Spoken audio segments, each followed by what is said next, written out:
ready for another lesson?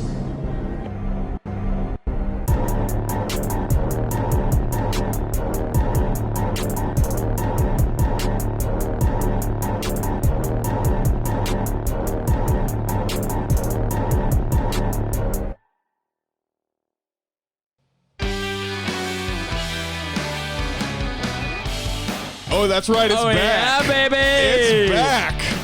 And better than ever, some would say. You know what? Make the podcast great again. Oops. What's the abbreviation? Mappa? Should we get hats? Make the podcast great again? Yeah, let's get hats. I don't think we should just use that phrase ever again. Yeah, I think it should be retired. Did you know that's not the first time that campaign slogan's been used? Yeah. Yeah, it's I forgot who was the first one. I read. I think it was the first George Bush, was it? I don't know. I don't know, but I remember reading a Batman comic set in the 80s with this like hyper militaristic like team that was going around screaming, "Let's make America great again," and Batman just kicking the shit out of them. Yeah. Let's see. Trying to find out who used the first. Why can't you just give me an easy answer here, Google? I hate this thing. I think it was Thomas Jefferson. That's definitely not correct. They had just made America. There's no really it was time. Yeah, okay. I think it was Bush Sr. Bush Sr. Yeah. Sounds like him. It could be him or Reagan, realistically. Yeah, that's what I keep seeing here. I just don't know who used the slogan. Maybe that'll help. Stand by, listeners. We've gone off early, haven't we? Yeah, that's what that song does to us, you know. What's up, everybody? Welcome back to Back Row Banter, your favorite casual movie talk podcast. I am one of your hosts, Adam Schwartz, and on today's episode, we have two new news. That's what news is. It's new. It is new. On some new projects Ew. that we'll get to. There's no trailer talk this week, unfortunately. And then we'll get to the new streaming, of course. It's a good week, solid, not heavy at all, but pretty solid. And then what we're watching, we'll get to that, of course. And our main review for the episode is going to be The Tomorrow War, starring Chris Pratt. I feel like he's kind of the Zack Snyder of that. We have to make Snyder. Zack Snyder. Did we get a Snyder cut of The Tomorrow War? I hope so. Yeah, Just a 4 hour. I'd take this as a mini series. Early call. Yeah. Okay. I wouldn't be opposed to I think that. it might work better. Yeah. Spoiler. Joining me Bit of today, sizzle. of course. He needs a new Twitch name, everybody. It's Nathaniel Gingrich. It's true. He actually doesn't. Did you find one? No, Well, what I found out. Go ahead. What I Here, found bud. out is that I just had a complete and utter brain fart. Show everybody how smart you are. Yeah.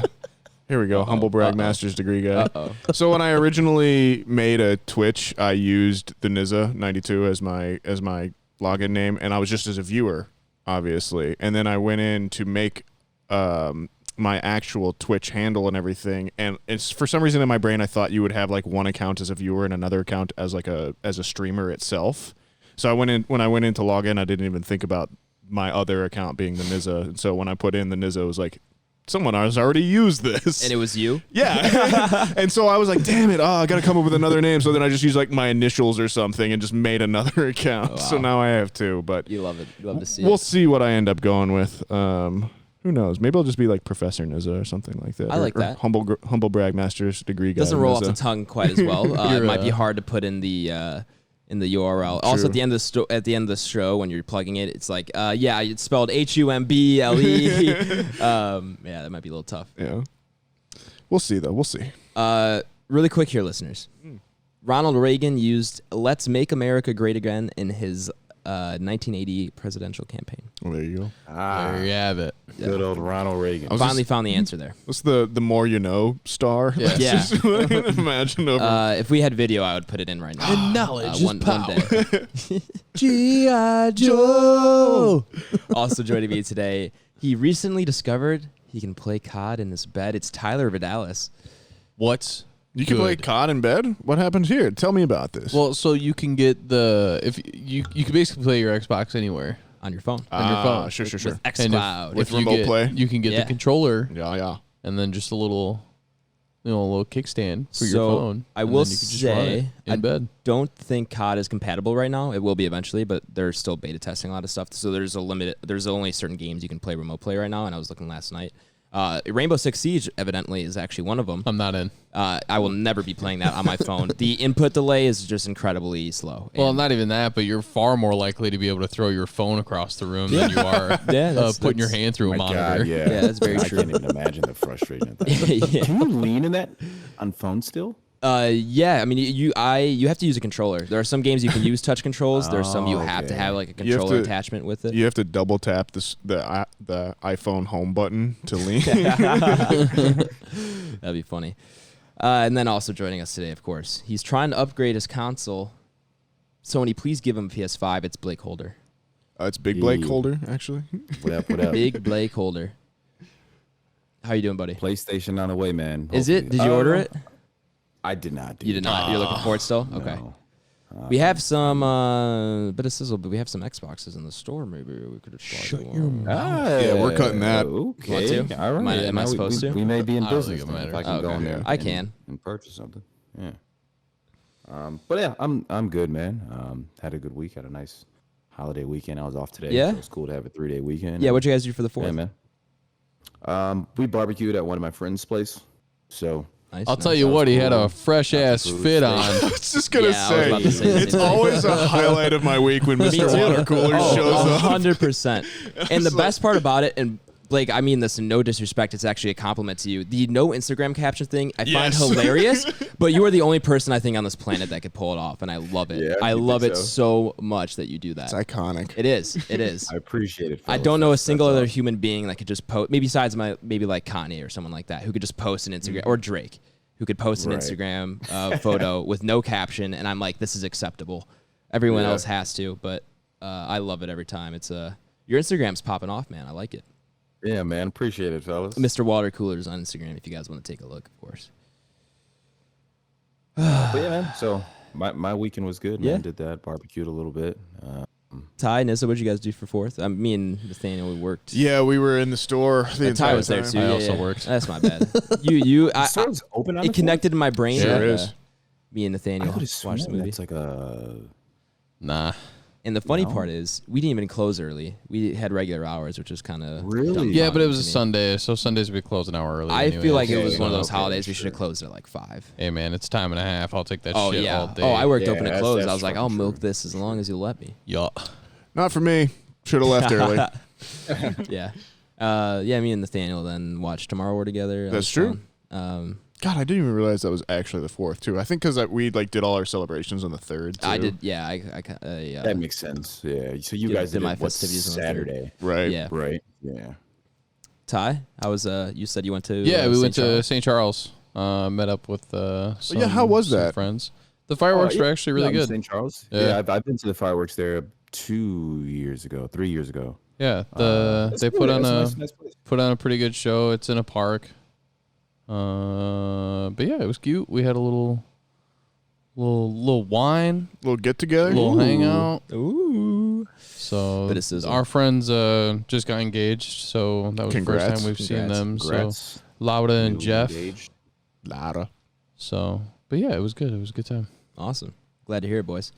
Well, let's get into the news here, guys. Let's get into it. First news story of the day, one of two. Star Wars, Patty Jenkins's her Rogue Squadron film gets a writer, and I am less than enthused. It is, let me get the name here, Matthew Robinson, who co-wrote and co-directed the 2009 Ricky Gervais comedy, The Invention of Lying, and has since really done not much else.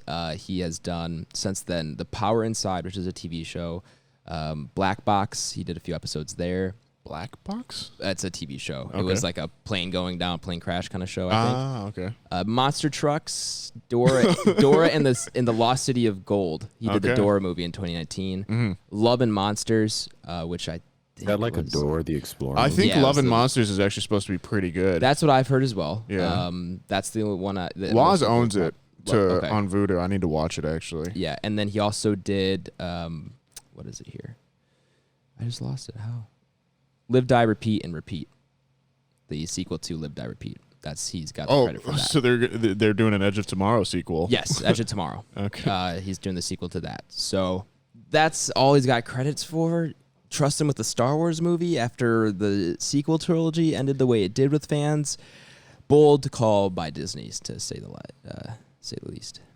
Yeah. I mean, I don't know. I guess it doesn't shock me.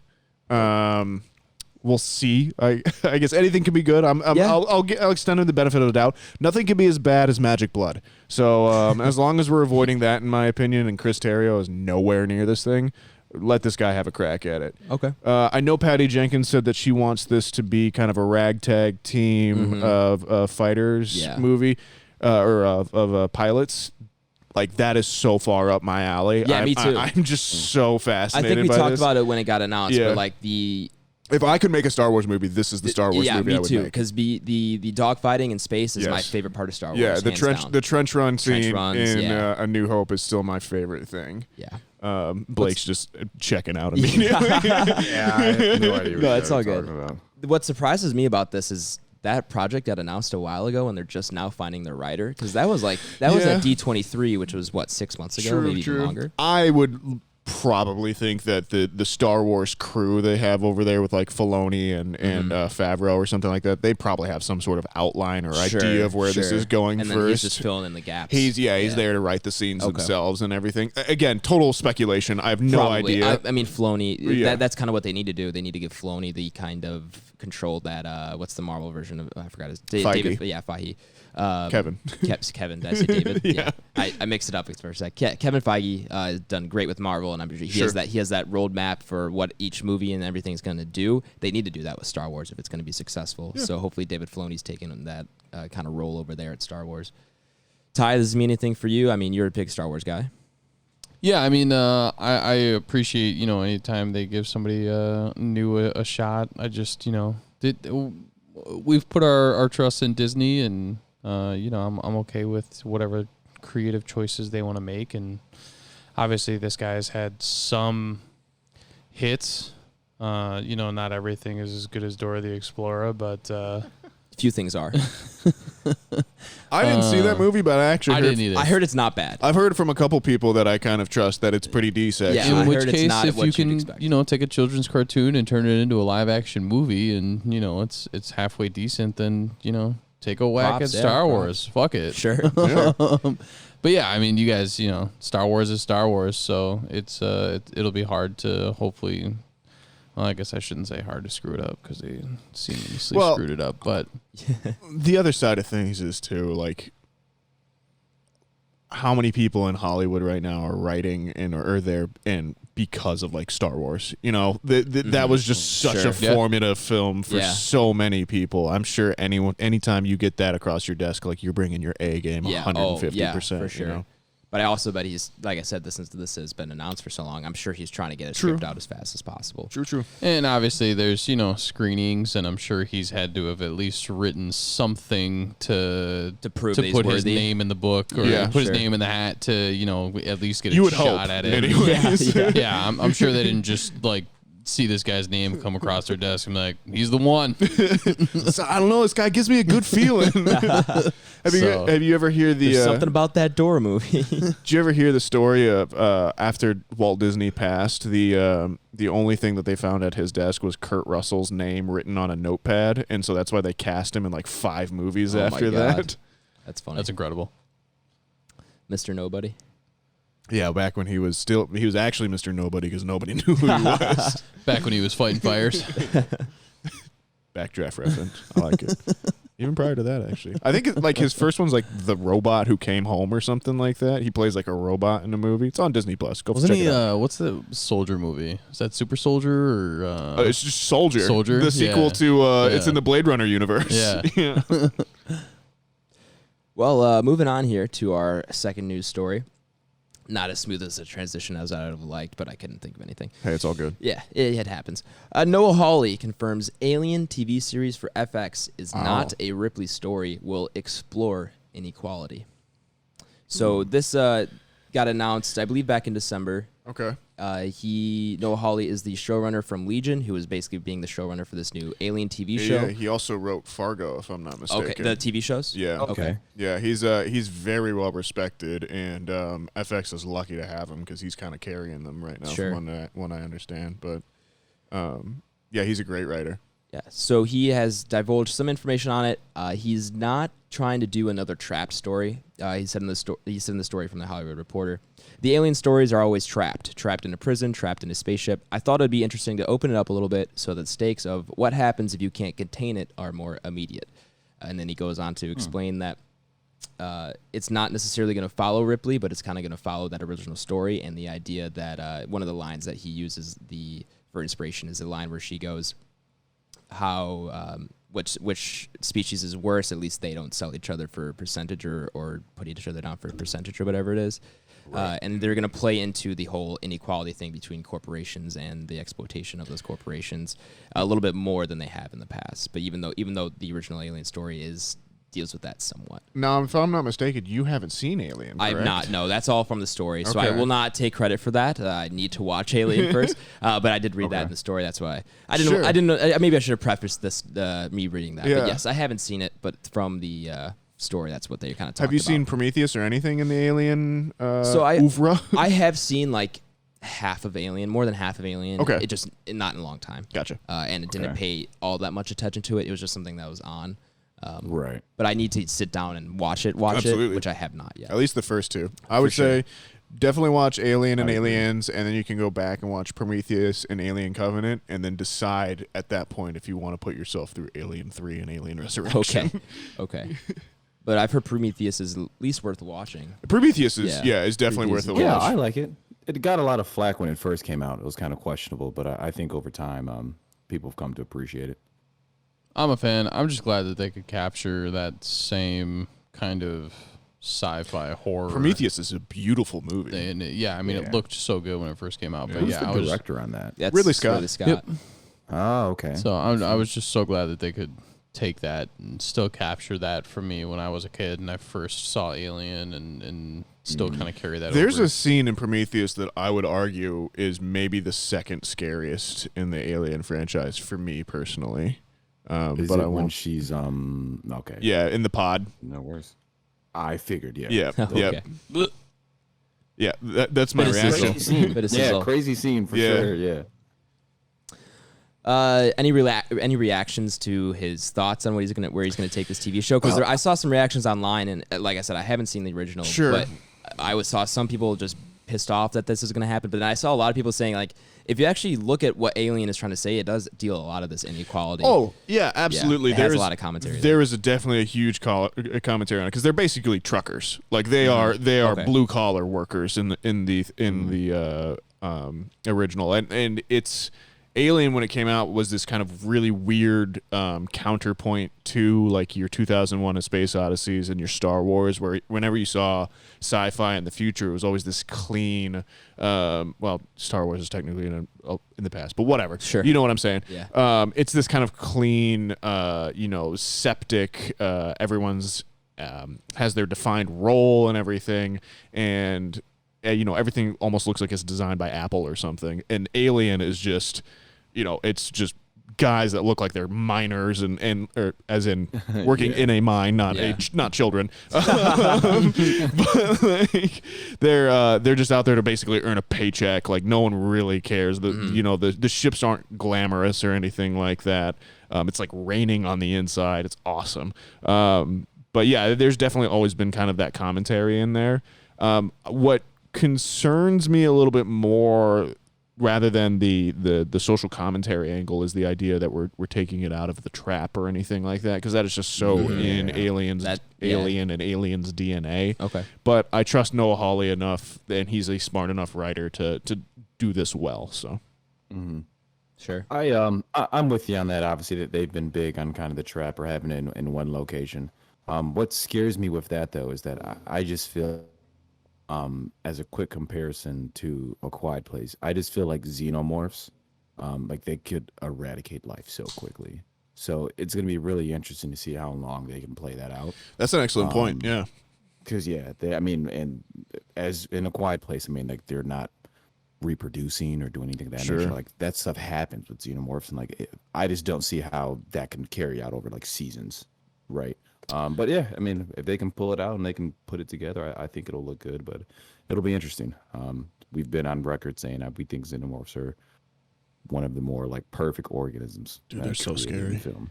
I mean, that's why they do what they do. They hug your face, and then they inherit your best qualities, and they bust out of your fucking chest. They're basically the shark from Jaws, but like with acid blood and a penis mouth. That's what people always forget too is the acid blood too. So even when you do kill them, then like, and that shit like that's gone through like beams on spaceships, beams on spaceships. Like I don't think anything can stop that. I think that's dissolving any surface. Right. They're OP.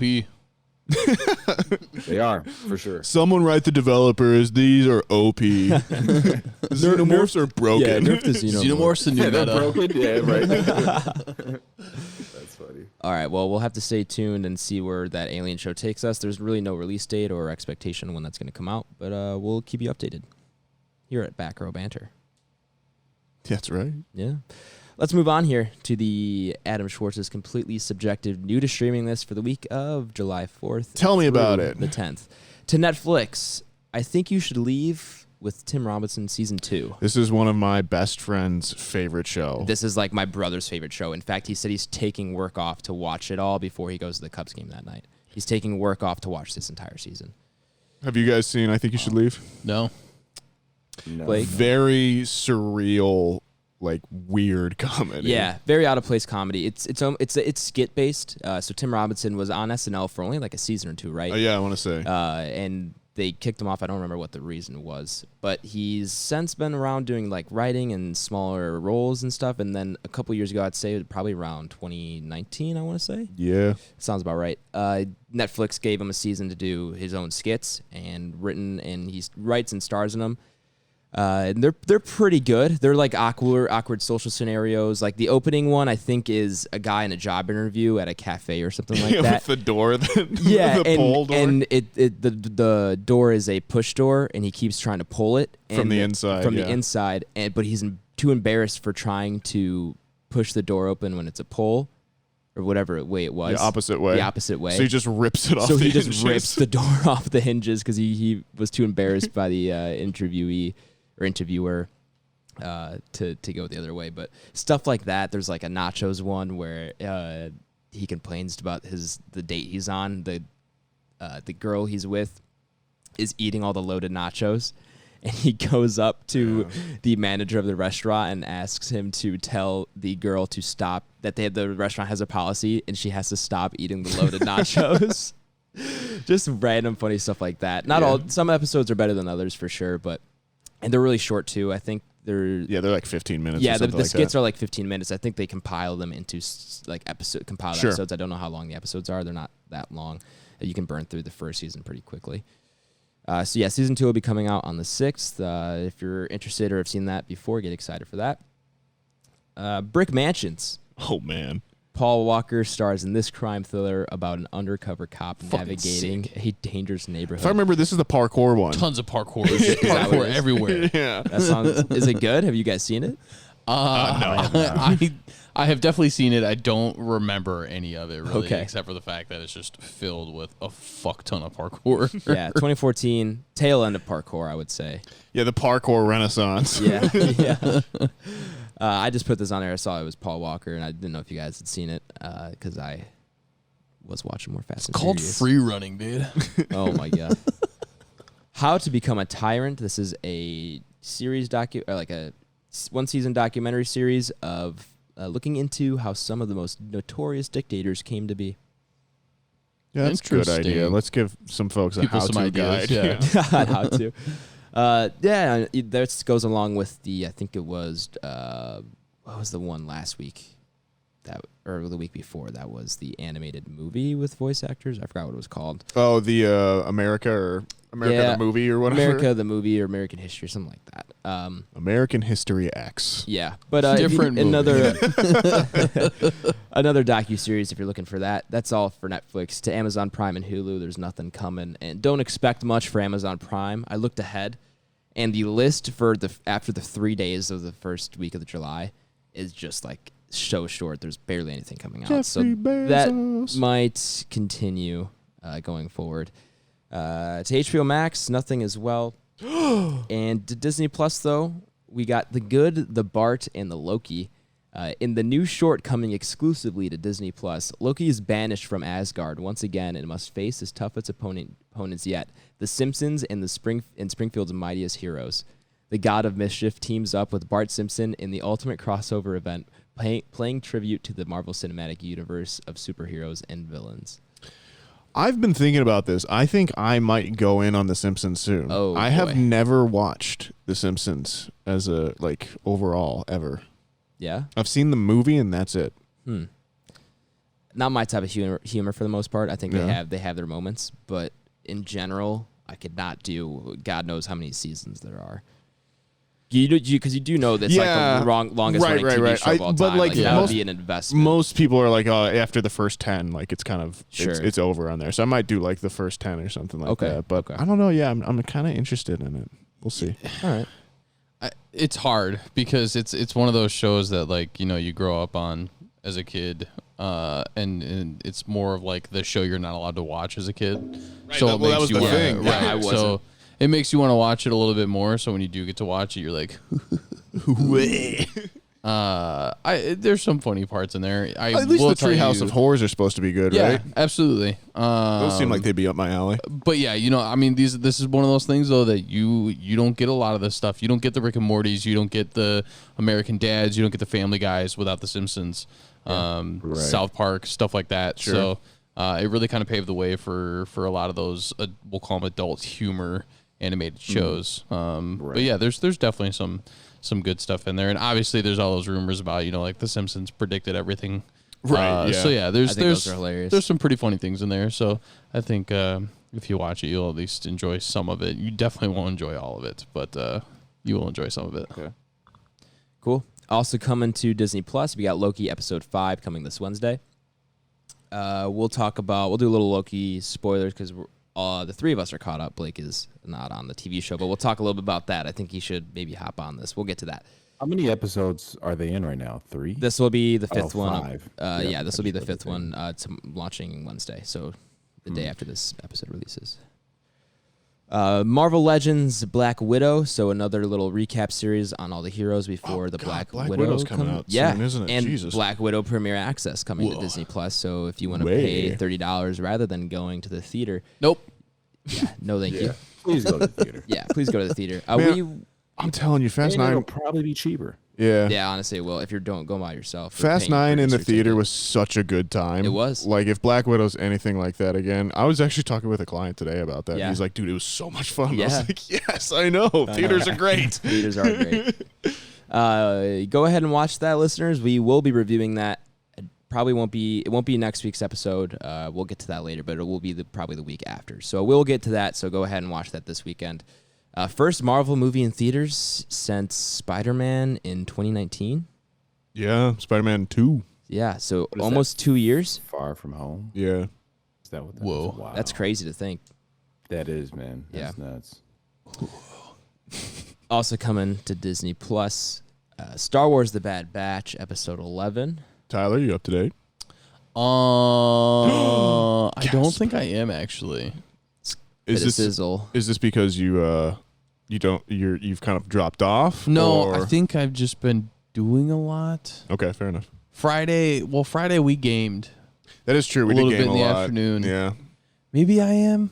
I don't know. Things have been a blur lately. Sure. It's been one of those weeks where just days are mixing together. It's a holiday weekend for the Best Buy crew, and we got some pretty big news today too that kind of blew all of our minds. Kind of rocked the store a little bit. Yeah. So, but yeah, it's I honestly don't know if I'm caught up or not. I just I don't know. I think regardless, this has not reached the level of you have to watch this for you as some of the other stuff that they've done. Even some of the other animated series, I feel Correct. Yeah. Yeah, Clone Wars, there's definitely some stuff in there that you absolutely have to watch if you want to understand Star Wars a little bit better. this just doesn't really have any main characters in it, which is fine. I like spinoffs. Obviously, The Mandalorian is a big spinoff that obviously has some more, headliners in it. Sure. But yeah, I still think this does a pretty decent job. I honestly just don't know where I'm at right now. Fair enough. Yeah. Cool. And then you're getting a bunch of shark stuff coming to Disney Plus. You got. I'm a big fan of sharks, man. Yeah.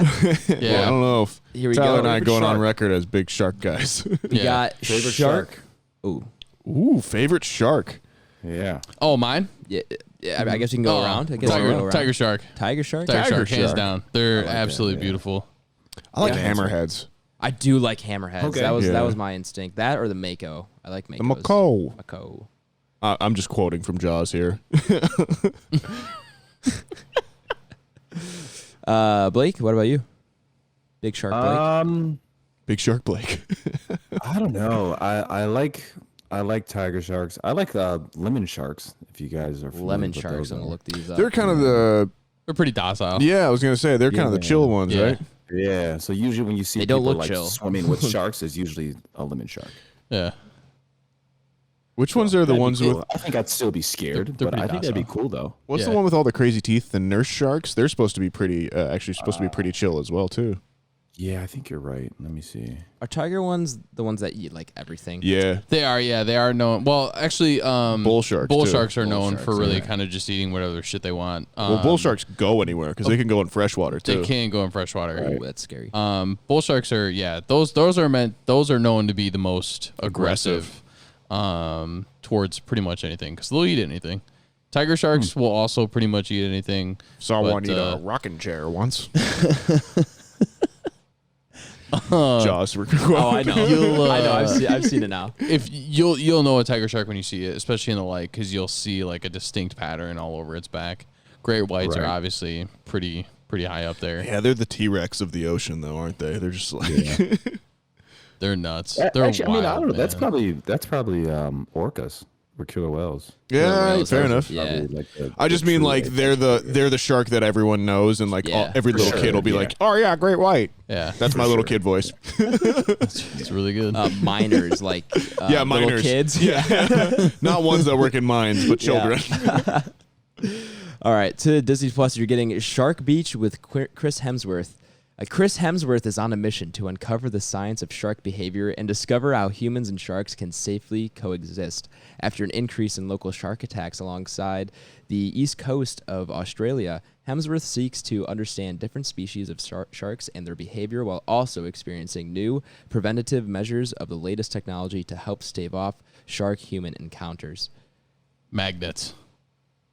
That's what we're going with now. Magnets. Just big Yeah. magnets. They've actually made nets of magnets that they put out in like swimming areas. Someone call Fast and Furious. It deters sharks, or bracelets that have magnets in them.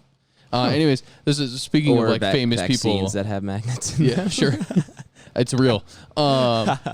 This is like just famous people that like to pick up things like this. Paul Walker was a big Shark fan advocate. of making sure that like people understood why sharks are aggressive at certain points in time and like why you should not swim in certain areas. that are, Paul like, Walker mated is like areas and- the poster child of a surfer person. He was actually Like, he looks just surfer to the core. before he passed. He was on a lot of Shark Week Specials and things. stuff, Yeah. yeah. Really? Yep. Yeah. Is he from like the West Coast area, like Los He's Angeles? gotta be, area? right? I'm pretty sure they just He- picked he him up looks off like the somebody street who'd be like- from Fast and Furious and just threw him in their car. He Like, was "This is you." actually at a restaurant ordering a tuna sandwich with the crust cut off, and they were just like, That's "Wait." actually his fucking car. He's from Glendale, California, which is right by Burbank. Oh yeah, It's that something is definitely surfer territory. Yeah, so like his that makes haircut. a lot of Something sense. like that. You're also getting Orca versus Great White, which covers I guess in 2017, it's saying off the coast of South Africa, orcas started hunting great white sharks, Whoa. and now a team of researchers kind of is trying to answer, could it happen again? So Maybe. yeah, It definitely could. I know orcas are bigger. So orcas are killer whales. I know Yeah. they're bigger than great white sharks in size and weight, like length and weight. And they also hunt in pods. I was gonna say that's your biggest thing. Orcas communicate. Sharks are just like, nah, They're so much fam, I'm by smarter, myself. yeah. Sharks are one of And the I think only. the pods are like 4 or 5, which is like fucking crazy. Pods can get as big as like 20, bro. Oh, really? Yeah, they that's can get terrifying. And that's why massive. orcas run the water. Sharks Facts. can actually drown, which I think is fascinating. Flip them upside down. Yeah, or if if they stop moving. Well, I heard. Yeah, I was like, I don't think they can. You're right, Nathaniel. Yeah, they can't stop moving. And I think killer whales and orcas, just because they're technically part of the dolphin family, I think they're just way more nimble in water. Oh, even being yeah. bigger. They might I have think they're better just, like, better intelligence swimmers. too, technically. Yeah. I heard on TikTok that researchers have actually have maybe figured out why sharks can sleep while moving, and it's actually they basically kind of ride ocean currents. Oh, and sure. Sleep while they're moving because they're still moving and they can still get the air that way. I do that too. Well, I was gonna say Is that there's- another Jaws reference? I was gonna say that's the biggest thing. Sharks. No, have, I just blow air at myself. So otherwise, I stop breathing. sharks have gills, so they have to Correct. constantly move Gotcha. oxygen through their gills for them to be able to technically breathe. But they whereas- found those like caves where all of them just hang out too, where they once they like go into like trance almost. I do and just not kinda want to be chill. in one of those Yeah. caves. Yeah. I'd never want to find myself in one of those shark caves. But animals adapt, man. True. Think of how many deep sea creatures there are that we haven't even figured out yet. It's crazy. Yeah. Adapt, Yeah, the migrate, or bottom of die. the ocean is It's so probably it's a so Wild. undiscovered.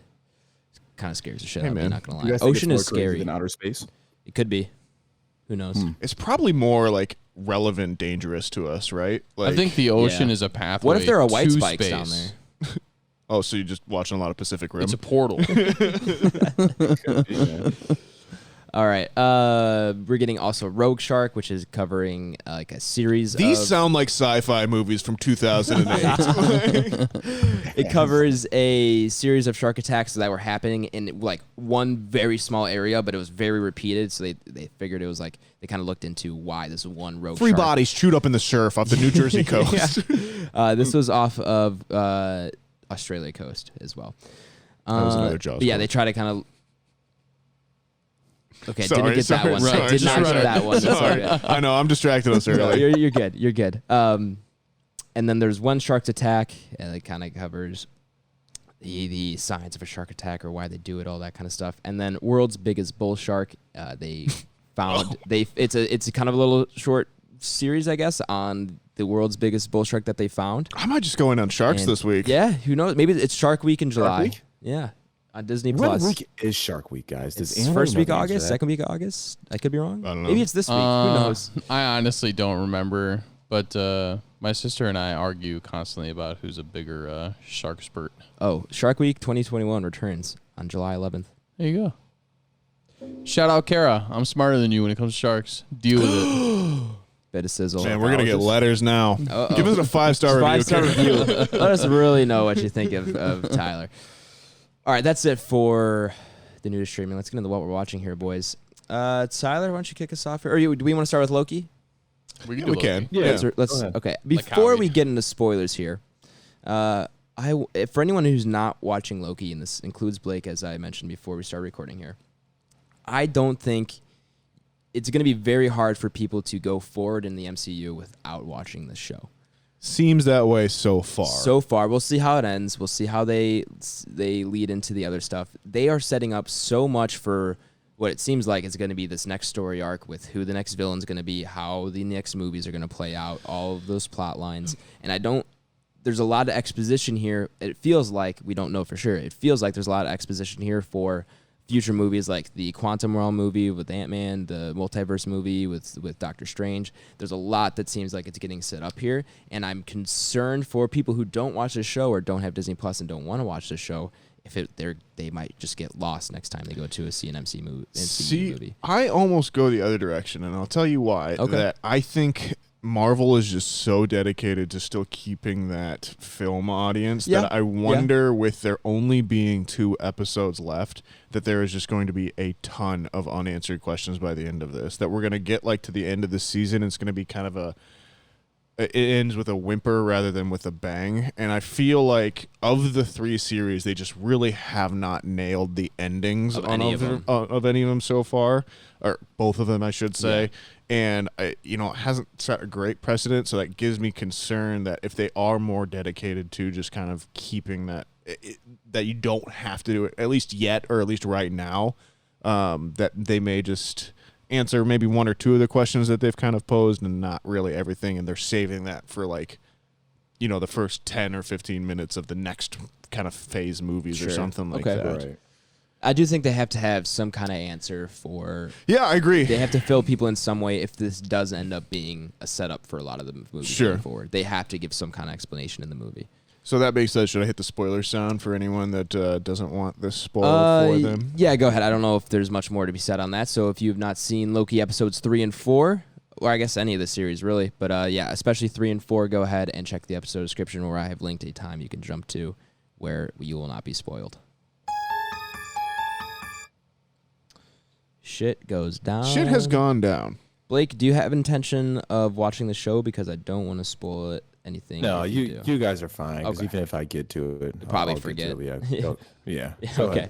ahead. They're fucking robots, man. So the timekeepers we've had revealed are Wizard of Oz style Yes, robots. It they seems. are smoke behind the screen. Pay no attention to the man behind the curtain. Yes, whatever you want to call it. Is that a Jaws quote? Yes. So episode 3, what'd you think? Because that was easily my least favorite of this Was series it? so far. Why? Just because it was. I felt it was short. I felt it was clearly the one that they were saving budget on. Okay. Fair. This was kind of the first week, or episode 3 was the first time that I really felt like I saw the seams in the show, and it really felt like a show rather than a film. I would 100% agree. There's just a couple times, and actually it happens in episode 4 too, where they just like seem to really misfocus or just the framing in general. It almost feels like a Doctor Who kind of like, and not like the new Doctor Who, like the 60s Doctor Who. I got some Spy Kids vibes or Sharkborn Lava Girl vibes too, man. from episode 3. So if you don't know, Disney and / Star Wars have created this new set that basically the background is an LED screen. So, and instead of using the old matte paintings, they basically make a projection of what the background is going to be and then film on top of that. And in general, it looks incredible, but I feel like they are relying on it a lot, and it is starting to show in some areas for sure. Yes. That being said, I think episode 4 has maybe my favorite scene in the MCU so far, which is the Mobius and Loki interrogation scene with each other. I think that's probably the best writing of any of the shows at all, and Thus far. yeah, and arguably up there with most of the MCU stuff as well. It is so good. Tom Hiddleston and Owen Wilson going off on each other in that moment. What about you guys? I agree with a lot of what you said. Episode 3, for me, I enjoyed to an extent, but you're right, there was some things that were off about it. The CG didn't look great, and you could definitely tell, like you said, the seams are coming off a little bit. But, I kind of kept it in my mind, it is just a show. Like, it's not going to be the full budget. You kind of got to keep that stuff in mind. I don't know if I really feel like I buy the whole love story that's going on between the two. I don't know if you guys feel the same way, but to me, I think they have good chemistry. I just don't know if the characters, it felt really fast to me. It just felt like they kind of flipped a switch, and then she trusted him pretty well. I'm not convinced that she's not projecting things into his mind. Okay. Because there's a moment in episode 3 where she goes to like enchant him and it doesn't work, but then the rest of the episode kind of plays into what we have seen her establish, like her method of interrogation before, where she inserts herself in someone's memory and then kind of asks her questions and everything. Okay. So I'm not convinced that the enchantment didn't work. She just didn't let it on. That Correct. Yeah, exactly. But then episode 4 seems to have some stuff that's contradictory with that. Yeah. We'll see how it goes. You will have to see. I did see something that was really cool. Sophie DiMartino, who plays Sylvie in the show, she tweeted out a photo of everything of because she's a new mom, and she was talking about how having her costume designed around her pregnancy and everything was a lot easier and made it a more functional for her as well too. So that was really cool to see. They basically designed it so it was easier for her to breastfeed on set. Yeah, basically, exactly. Is what they did. Yeah, Which is cool. Yeah, it was really neat that and they I had like that her. in there. I like her costume and her design. Yeah, and so that also brings up the other point of this is easily the show which I don't know if there's just not a lot of experience directing action or what, but the fight scenes in this seem to just be a general step behind the kind of rest of the Marvel catalog. Something is just not quite right with those. I definitely agree. I think it's both a combination of the choreography and the directing. Not only do I Sure. think the action is not anything special, it kind of just seems like it's pretty standard fisticuffs, and then the directing is confusing at times where there are cuts where I'm like, this doesn't really seem to line up with the last shot. This doesn't really seem to flow very well. Well, it's it jumps almost back just and like forth between characters and them fighting, and it's just a little hard to follow. it almost seems sometimes. like the shots are held like a half second too long in some areas, in my opinion, Okay. too. It just doesn't seem to ride the same beats that I'm used to in action MCU, choreography. Yeah. The flow is just off. You almost feel like you're watching something in 60 hertz versus 120. You think, yeah. And it's very choppy, and you can kind of see I'm the al- pauses in the movements in the choreography for the fights. and Sure. Yeah, there's You definitely can some see of that kind of too. everybody like kind of second guessing, like what? Well, I think it's almost I think it's almost So- like I don't know if maybe some of the actors just aren't as experienced with it too. It just doesn't seem to Maybe. flow as much Yeah. either. That being said, the performances themselves I think have been really, really good. Oh, 100%. The yeah. it really captures that the time loop as hell. Like that. Yeah. That was nice. I liked that. But yeah, I was after episode 3. I felt a little bit like episode 4 actually really brought me back in. It definitely on this. did, and Good. the mid-credit scene has definitely got me intrigued on where it's gonna go. I am also just a little concerned that they only have 2 episodes left to flesh that out. We'll have to see how many answers they can give us or what they set I up. don't think for they're the future. gonna. You don't think so? We'll see. No, I think these are all kind of meant to be little cliffhangers. You know, it's a good way to kind of get some kind of backstory on kind of like where these guys have been and, you know, what they've been doing kind of throughout all these different time slots that you're finding yourself in the MCU. And Sure. it's okay to have these what ifs and you know, these moments of like, well, I don't really know what's gonna happen until we maybe get another movie or maybe we get a second season or you know, whatever's gonna happen. And I think Marvel/Disney is totally okay with leaving people on big old cliffs like that because people are gonna watch it no matter what. That's true. Ty, what did you think of 3 and 4? I didn't get a chance. You didn't get a chance to. I thought they were kinda good. elaborate. I still think this is probably gonna end up being my favorite one out of the 3 that we've gotten so far. My only gripes were the choreography, kind of like what we said with the fighting and stuff like that. I think some of the stuff, as far as like the dialogue choices, it's a little hard, but other than that, you know, they're trying to make a really big world out of something that's on a smaller budget, and they're doing the best they can. Obviously, the screen, like Nathaniel said, they're obviously relying on quite a bit in some scenes, and you can obviously tell. But hey, man, you built it. Get your money's worth out of it. Yeah. So yeah. Overall, though, I think it's really good. I think it's confirmed for the most part that it's not Enchantress, that this is in fact a variation of Loki to an extent. I don't know if I buy that. With Sylvie? Yeah, and that's kind of the hard part. Like, there's a lot of things that you don't know if you can buy because, I mean, like, if you look at Loki's character throughout the entire span of how we've known him, you just can't trust him. He will literally stab you in the back. And I find that on the flip side of her, obviously we've seen a good side of Loki now, and it's been a pretty good streak of Loki throughout the actual like MCU up until he fucking dies. But we don't know Sylvie, and she might not have the same experiences that he has, and she's obviously from a different timeline, and she's had some different shit go on in her life to where she might not give a shit. So I think Loki's probably going to end up getting played here a little bit. Same with Morbius. You think he's Morpheus. I don't think so. I don't think, dead? I think so they- too. I hope he just rides out into the sunset on a jet On a ski. jet ski, that's, man. That's gotta be it. Ty, I know you said I've seen some rumors online, and I know you said you're trying to not look into that too much. Do you want me to tell you a little bit of what I saw? It's just speculation. No. No. Okay, that's No. fine. We'll see. Yeah, I how don't it want to goes. know either. That's so. fine. That's cool. It wasn't anything major, but it was just like a maybe setting up the larger next Thanos Yeah, kind but of thing. Next Thanos villain For the next somebody that has read other things Yeah. and Okay. seen other avenues, a Okay. small thing can mean a big thing. arc. That's totally fine. I will keep. There's a whole don't be a variance in the timeline, okay? Keep the fucking timeline the timeline. Otherwise, prune your ass, the bro. TVA will come for you. Yeah. What if I was supposed to spoil it for you? What if that's my role? Ruin your Well. fun. Then you fall off that balcony. Welcome back, listeners who skipped over the spoiler segment. And welcome back, Of- Blake. And Blake. Hi, Blake. I'm here still. Big Yeah. Shark Blake. Big Shark Blake.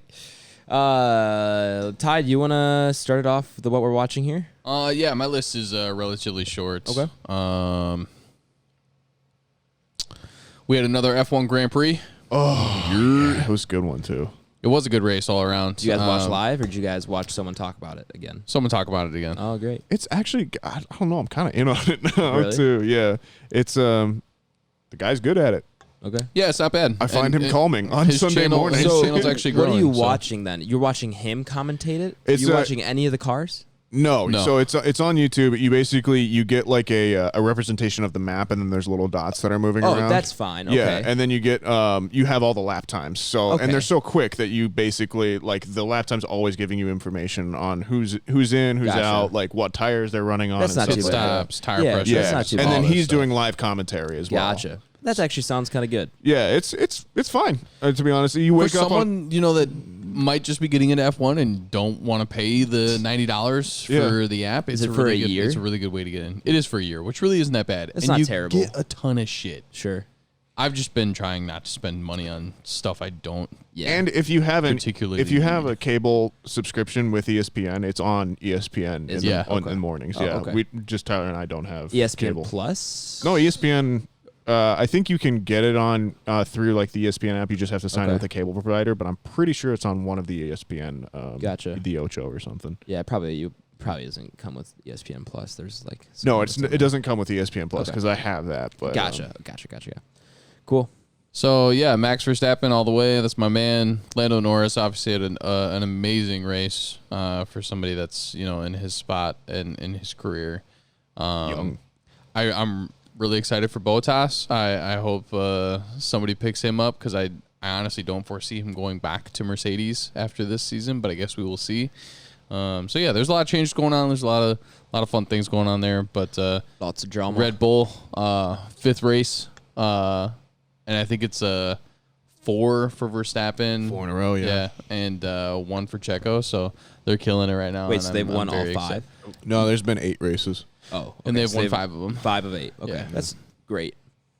Yeah, no, they're very good. They're killing Yeah. it. Yeah, there's a lot of people that think Red Bull's going to take it this year. Yeah, and there's a lot of reasons as to why they should. There's been a lot of rumors and a lot of talks around Mercedes not developing their cars anymore because they're basically sandbagging this season. So their 2022 car is going to be outrageous.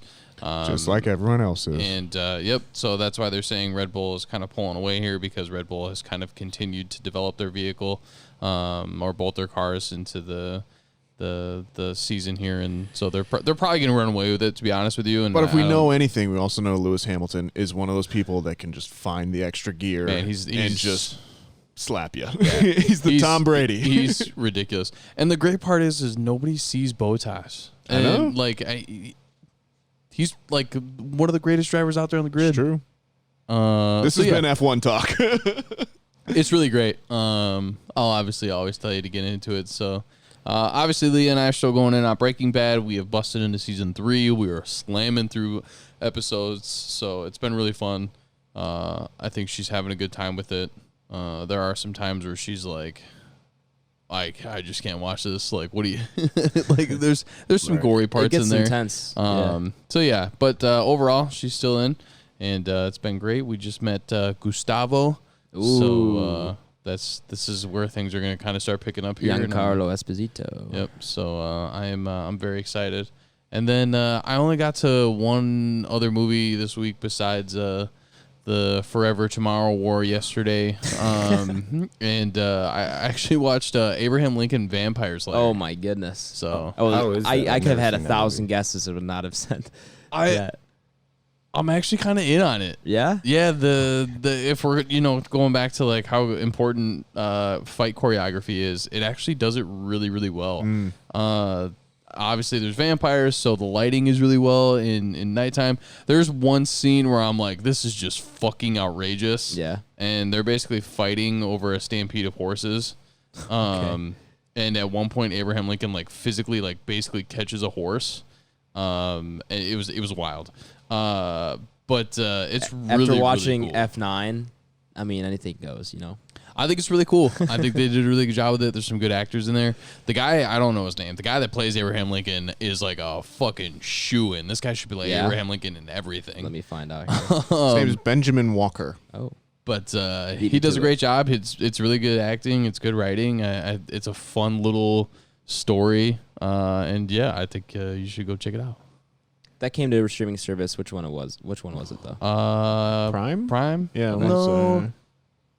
Jeffrey Bezos. HBO Max, I think. Okay. Okay.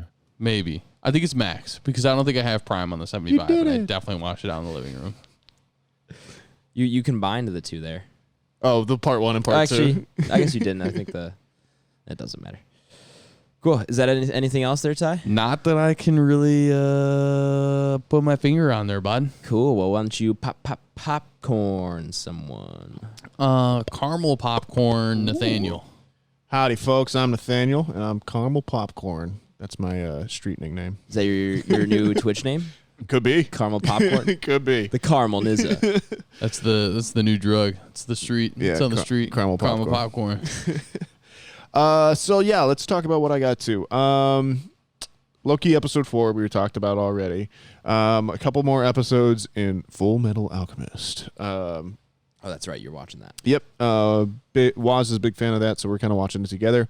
I started Haikyuu as well. I don't know if that's actually how you pronounce it. It's the volleyball anime on Netflix. Okay. It's really fun. It's just really light. It was kind of something that I was looking for this week this week in general.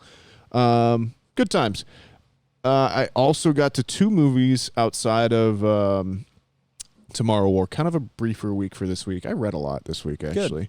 I've been meaning to read, but just been so busy. But yeah. Yeah, I got into Stephen King's Christine. Yeah, it's been fun. So yeah, I got to The Pelican Brief, which was on Netflix, and I was like, it was like Denzel Washington, Julia Roberts, and I was like, I have not really heard much about this movie, but I like both these people, so I'm going to turn it on. That movie was talked about in my politics and Hollywood class that I took last semester. Okay. I don't think I brought it up on podcast because I didn't watch or anything, but yeah, I mean, that's another journalism movie, another Well, yeah, so it's a Post based kind off of a John Grisham novel, and so there's this really weird time in like the 90s to early thousands that I remember where like John Grisham just had a ton of books that were adapted into movies, and they're mostly like courtroom dramas and everything. And this is a very strange relic of the era for sure, because it has so many things now that just wouldn't fly. For example, Stanley Tucci is playing a Middle Eastern terrorist named Kamel. So like, yeah, it's just, he's very young, and they just like tanned him up basically. Wow. And then I was reading as well into some of the trivia as well. The Denzel Washington character and the Julia Roberts character in the book end up with a romance, but Denzel Washington was like, yeah, audiences don't want an interracial couple, and so actually nixed that storyline from the movie as well. And then there's another storyline where just Julia Roberts is just dating her law professor. And I was like, this just would never fly nowadays. So yeah, it's in that same vein of the All the President's Men. I'm pretty sure it's actually the same director as All the President's Men. I think it is as well, actually. I remember learning that in the class. They mentioned, like, professor mentioned that. It's a beautifully shot movie. There's a lot of it, a lot of really cool stuff that I liked out of it. This is 93. This is actually before I thought. Yeah. So it's it's really good. Denzel Washington is just magnetic anytime he's on screen, really. Julia Roberts also kind of has that same don't know what you want to call it. Ability? Je ne sais quoi. Okay. But yeah, she's it was decent. I wouldn't say it's aged terribly well, but it was still worth a. I don't know if it's worth a watch, but if you think you'd be kind of interested in it, it's pretty serviceable. The other thing I actually got to for the first time was Gerald's Game, which I'm guessing Blake you might have seen. Oh, I have not seen. Okay, that so that's an early Mike Flanagan. Yeah, As we've kind that's of the one where That's she's like, 2017. handcuffed to a bed. Yes, yeah. So the kind of premise is a couple is going to their cabin away for the weekend to kind of rekindle their marriage, and A couple tries to spice up their marriage in a remote lake house. After the husband dies unexpectedly, the wife is left handcuffed to their bed frame and must fight to survive and break free. there you go. So as kind of outlined in the IMDb plot summary, there it stars Bruce Greenwood and Carla. I always forget how to pronounce her last name. I think it's Gugino, technically. It's Yeah. Gugino is how it's spelled. Yeah, Gugino. You'll know her when you see her, and you'll know him too. They're both great actors. They go out up to their cabin for the weekend. He decides to try and get a little bit kinky. He handcuffs her to the bed and then promptly has a heart attack and dies. And so it's just kind of how she goes off that. May have a supernatural twist based off a Stephen King novel as well. Almost a novella, I guess, as well. But it's Mike Flanagan too. We've talked about and kind of sung his praises before. He's obviously done Dr. Sleep, Haunting of Hill House, and Oculus, a ton of stuff that we've talked about before too. And this is a good entry. Definitely a little bit of a not as deep, I guess, meaning if you want to go for that, but it still holds the scares pretty well, holds the tension pretty well. What I really like about Mike Flanagan is he never really gives in to the easy jump scare. He's always looking at just extending the tension for as long as he possibly can. Very similar to James Wan in that way, but just a really, really effective kind of little movie. So definitely worth a watch, I feel like, if you guys wanted to check it out. It's on For Netflix. sure. It is definitely on Netflix. I think it's a Netflix movie, I technically. believe it is, yeah. I'm trying to think if there was anything else I really got to. Not that I can think of off the top of my head. It has been, as we kind of alluded to before, a pretty busy weekend. So, that's pretty much been it for me. How about you, Blake? What have you been up to recently? Been watching anything? Yeah. So I got to a few things here. On Netflix, I got to Fear Street Part 1, 1994. I so want to watch that. Didn't it just come out like yesterday or something like that? No. This week at least, or something like that. Friday. I think it came out Friday because Okay. I think I started it Saturday. I watched it Saturday morning. I haven't watched any trailers. I've only seen the poster, and I just know a ton of people on film Twitter are just going off about it. Yeah. I came across it on July some of 2nd. the pages I follow on Instagram. Okay, so that's Friday. Yep. It came out. And yeah, it's the same here, Nathaniel. I didn't watch any trailers or anything, and just kind of deep dive into it. It's a 3-part series. Part 2 comes out next Friday. Part 3 comes out the Friday after that. I don't know if it's going to continue the same story. I'm not entirely sure, and I didn't want to research any of that. But part 1's cool, man. It's very campy horror. It's kind of like I've heard Scream-esque. Yeah. Very, very Scream-esque. And I even think the director on this, I think she's even done a few episodes of the Scream TV series. Oh, okay. Which I think they're okay. I really like the Scream TV series. The first 2 seasons, at least. I didn't see the third. Yeah, for sure. And I can tell you what exact episodes she did, but the director, it's going to be I believe her name's going to be Leah Janiak, I believe is how you pronounce that. Okay. Janiak. But yeah, it's cool. Opening scene, very similar, very Scream-esque, but it's very teenage, high school, right?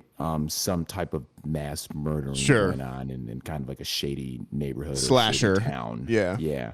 It's cool though, man. I mean, I haven't watched a horror movie like that in a while. So definitely it's kind of cool to kind of see that small subgenre in there. But yeah, I like it. I'm sold. I'm gonna watch the next 2 on the Friday and the Friday after that. So I'll tell you that much. Yeah, tomorrow's my day off. I definitely want to check this out. Yeah, definitely. It's quick too. I think it's like an hour, 40 minutes or something like that. For So sure. It's nothing super long.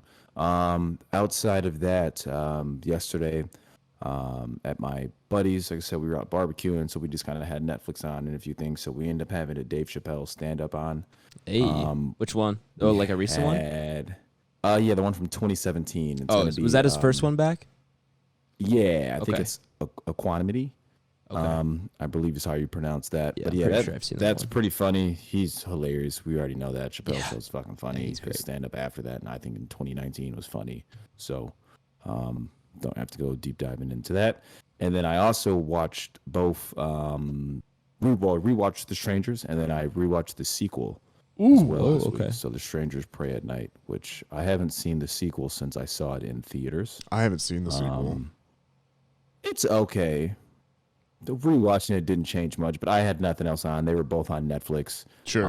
After I watched Fear Street, I was like, oh shit, they got The Strangers on here. Then just kind of just rattled off the 3 in a row in the morning. And those are good. We've already talked about how we feel about the first Strangers. Super good. The second one, they kind of rinse and repeat, and it just doesn't really work the same. It's not the same director. But I don't think you're missing anything on that. Cool. And that's it. Got to the Tomorrow War today. And we'll go into that later. So what about you, Adam? What you get into? Function 6, Function 9, Function 8. And Function 7, right? Did I say I skipped? How did I say 9 instead of 7? Yeah, I don't Function 7. know. I don't know. 7, 8, 9. Hold on. Wait. Thank you. Thank you.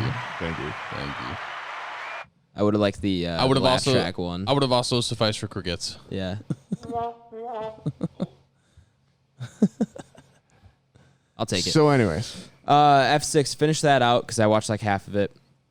Loved the end scene with Jason Statham. Oh man, I watched that and I was like, I gotta start 7 now. So I did.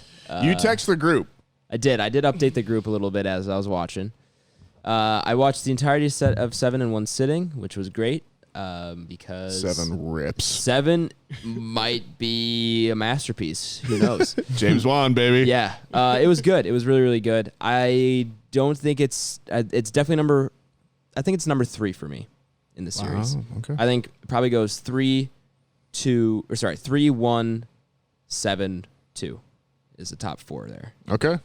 Because So Tokyo Drift is still your king. Tokyo Drift is still, and it won't be topped as far as Fast and the Furious goes. I don't think they can. If they do, well, if they recover somehow after F9 and F8, That'd be a fucking miracle. it would be a miracle.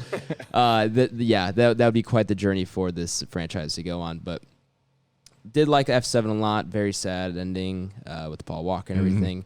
But some great directing, and the fight choreography is great. The story is actually, of all of the ones after like F5 and after, where it kind of goes a little bit more action movie, balls to the walls, I think the story was actually pretty gripping and good. I liked Jason Statham as the villain, and he was very compelling, and I liked where it took it. Yeah, 7's my personal favorite. Like Of all of them. Of all of them, yeah, 7 will also always have just like that kind of number 1 for me. I think Okay. I think it serves as a great ending to the franchise. Yeah. I think, as I kind of talked about last week a little bit more. I think James Wan nails it. There's a part of me that just like, it's that this shouldn't work, but it does, kind of thing. And they somehow nail the Paul Walker send off and They do. everything. And just like all of the emotions going into it, I think it just all works for me, that movie for the most part. It definitely does. I really enjoyed pretty much all my time with it. There really wasn't much where I was kind of dragging or felt like it dragged. And then I went into 8 and things changed a little bit. But I have like a little bit left of 8. I finished most of it. It's not loving it as much, and a little bit very similar to 9. Where The it kinda opening goes scene, back. I think, is great. The Cuba scene? Yes. I do like that. Yeah, I was glad I finally got a race, and they I like what they did there, because it's like he always says, it's not the car, it's the driver, and it's like, well, put your money where your mouth is. Yeah. And it's cool, and then they have a cool little the sequence great there. Paul Walker shout out there too. Yeah. So Cuba actually has a car scene like that. yeah, because they couldn't really? import their They cars do. anymore, and so for a long time, I think starting in like the 60s, They had to basically whatever cars were on the island, Just they had keep to it going. They had to keep them going. That's why they were talking about like the one car having like a fishboat motor installed in there and stuff. I like love that Dom just has a Cuban cousin. Yeah. Yeah. Why? Why? There's no reason. There's no story behind that, but he's there. Who knows? Yeah, but that opening sequence was fun. And then after that, I go, oh, Cypher, this is not compelling at all.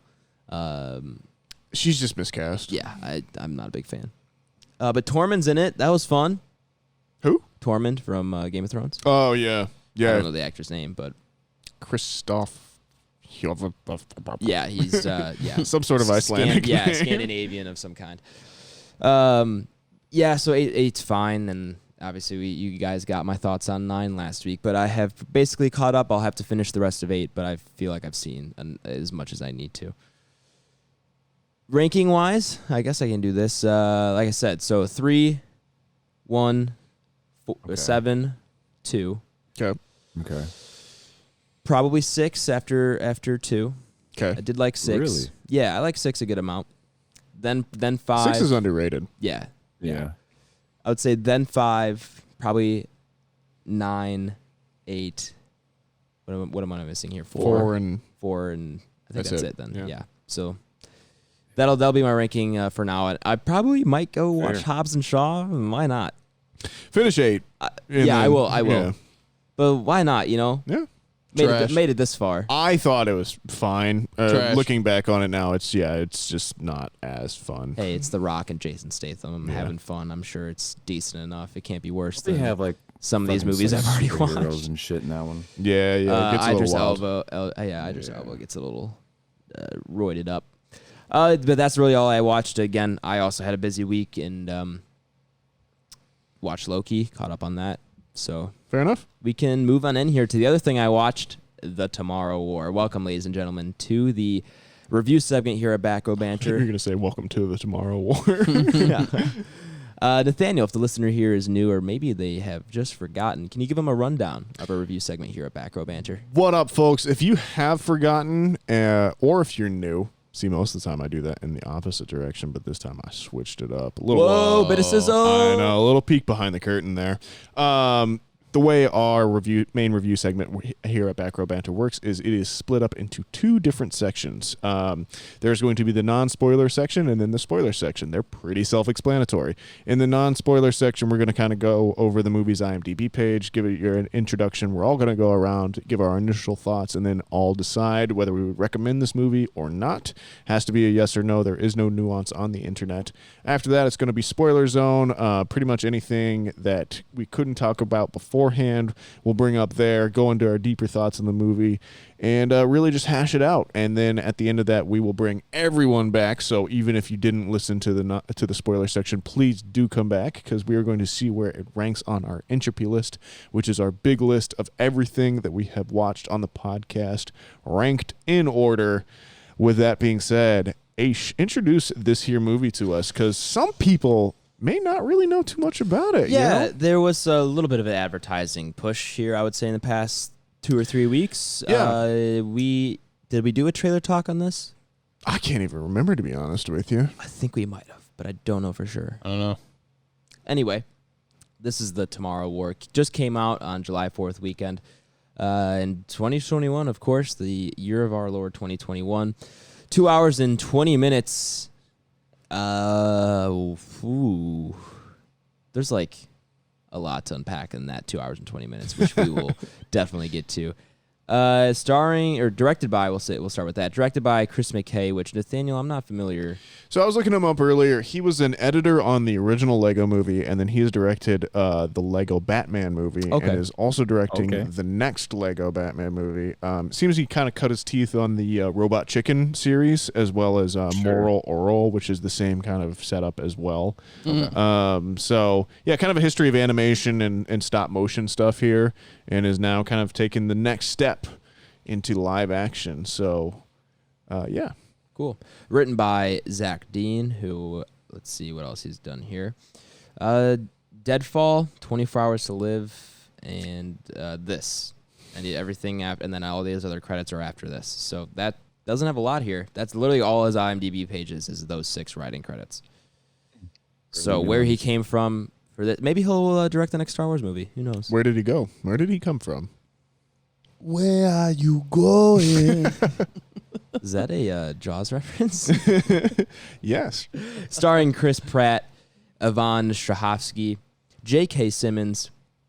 I did not know was in this movie Yeah, until he just showed up me in one neither. scene. I totally forgot his name. Jacked as fuck. Yeah, he's so shit, jacked. It's the Spider-Man guy. Spider-Man, and he's he's in Whiplash as well. Obviously, I know him as Jim Gordon because I only pay attention to the Snyderverse. God. Sam Richardson and Jasmine Matthews are the top 6 credits there.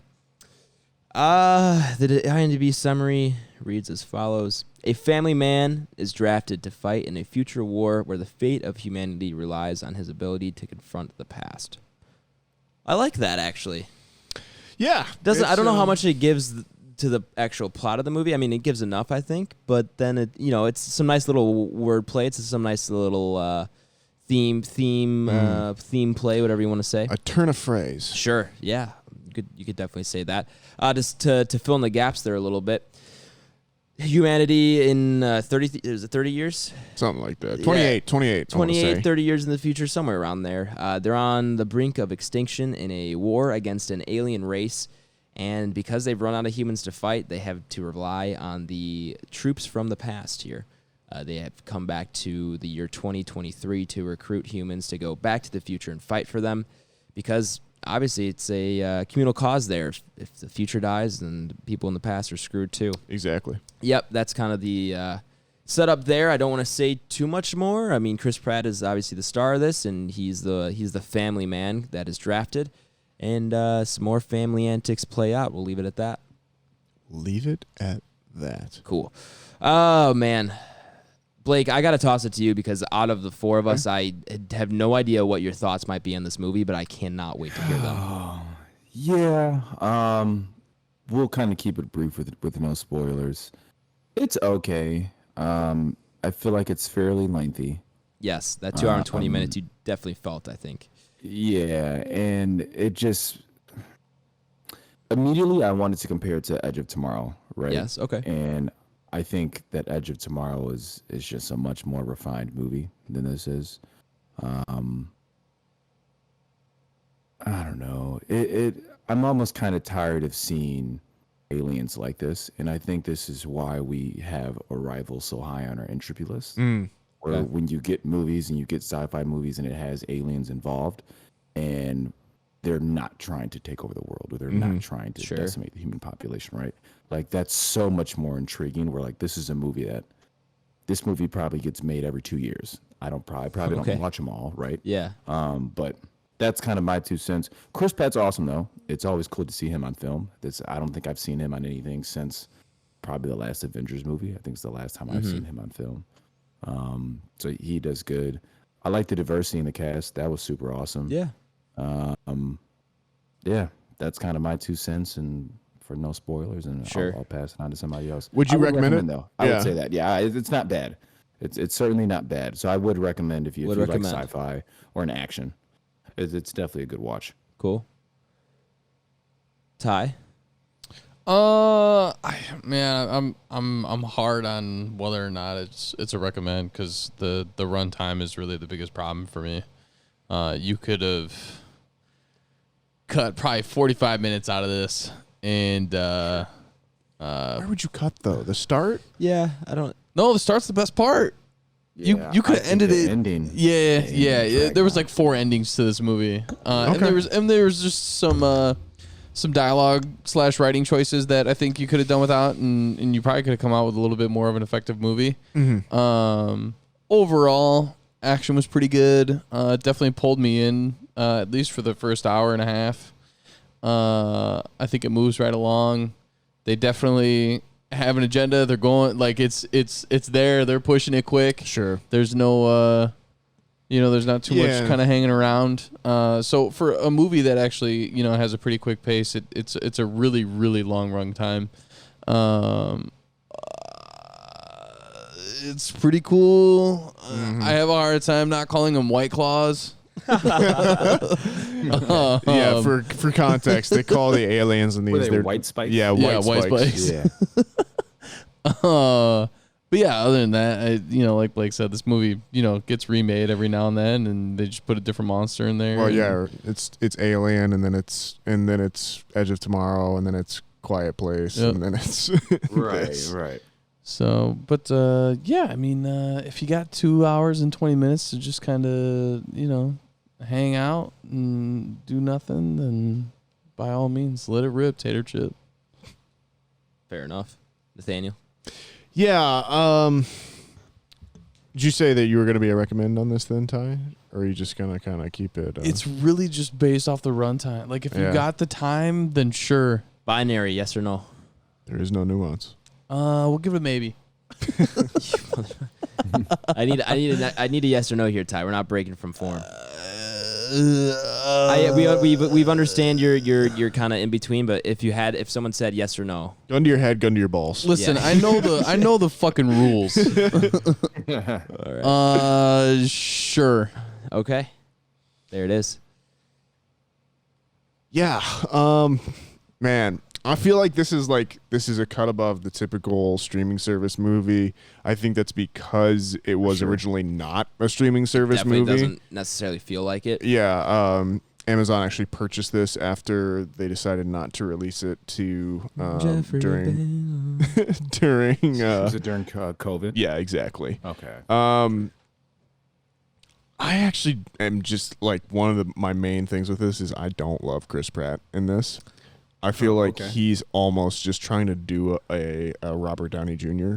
In this. It feels a little bit Iron Man-esque, especially with some of his Like he's playing a dude disguised as another dude playing another dude. Yeah, exactly. But just like some of his line readings, I'm just like, oh wow, that was a little bit odd. Man, yeah, it is just it's the quintessential just a movie to me. Yeah. Right. I think J.K. Simmons is great. I think Betty Gilpin is not given enough to do as the wife. Same with Yvonne Strahovski. I think both of them just like, man. Here's what I'll say about it. The most interesting parts of the movie to me are not focused on. I would like you to elaborate in spoilers. Yes. So yeah, and I definitely will. Okay, but good. there are so many elements of this movie where they're just like, and this is what's happening because we decided this.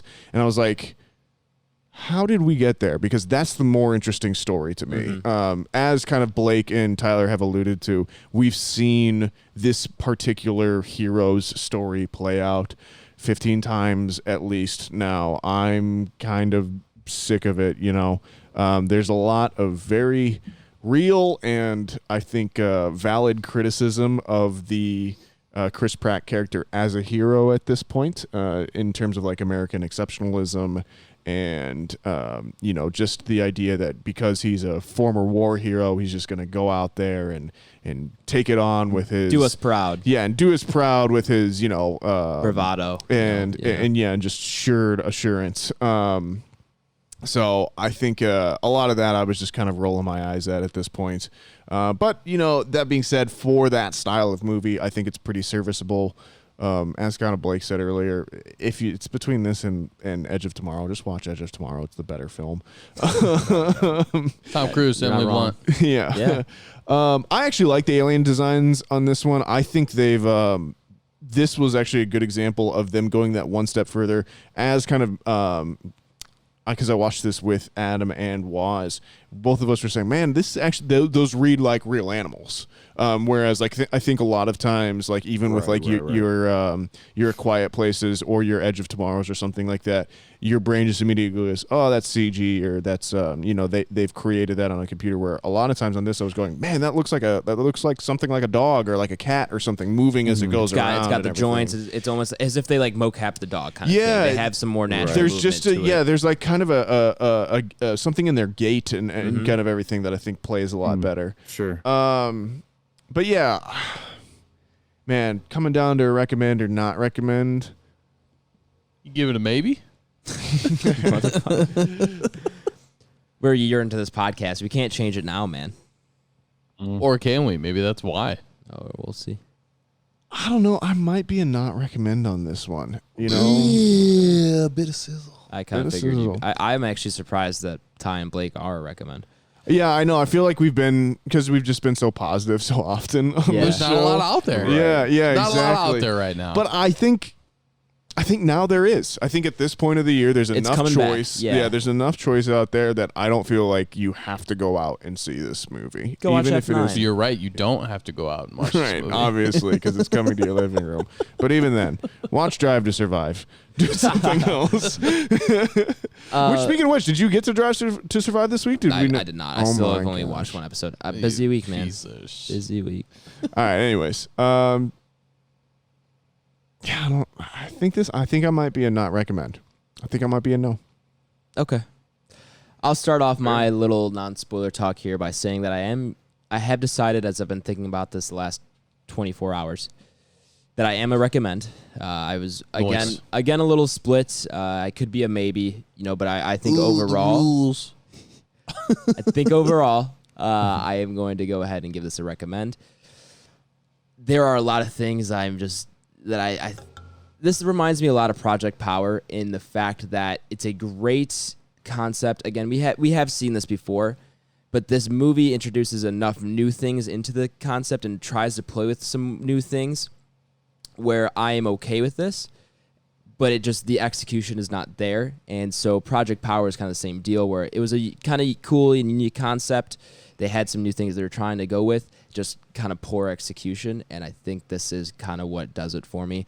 I'll get into the more specifics of that and spoilers, of course, but there's just a lot of things where I would say out loud as we were watching it, because like Nathaniel said, we watched it as a kind of a little group there, and I was just like, wow, the choices they're making here in the writing and the story and how they're choosing to develop it are just not decisions I would make personally. We can say that at least. And then Tyler's point to where there's a couple endings. Yeah, it does run a little long. It feels a little like the little. I think like Maybe earlier, just like I don't said, know. I think it would almost work better as a series.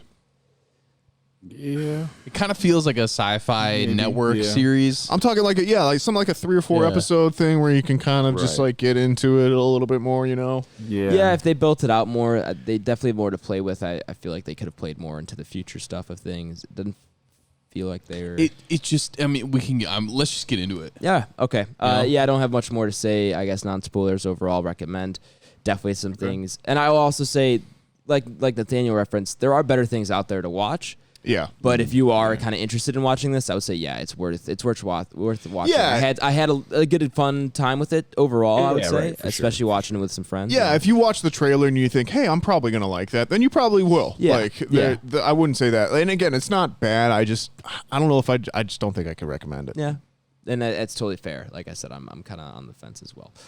But I think that'll be it for our non-spoiler thoughts here. If you have not seen The Tomorrow War and do not want it spoiled for you, go ahead and check the episode description where I've linked a timestamp you can jump to where we're going to rank it up upon our entropy list. Hop upon. Spoilers! Shit that sound. went down in the future. And then- Shit will go down. Shit goes up and then will you go actually down. come down. Okay, yeah, let's start there. Yeah.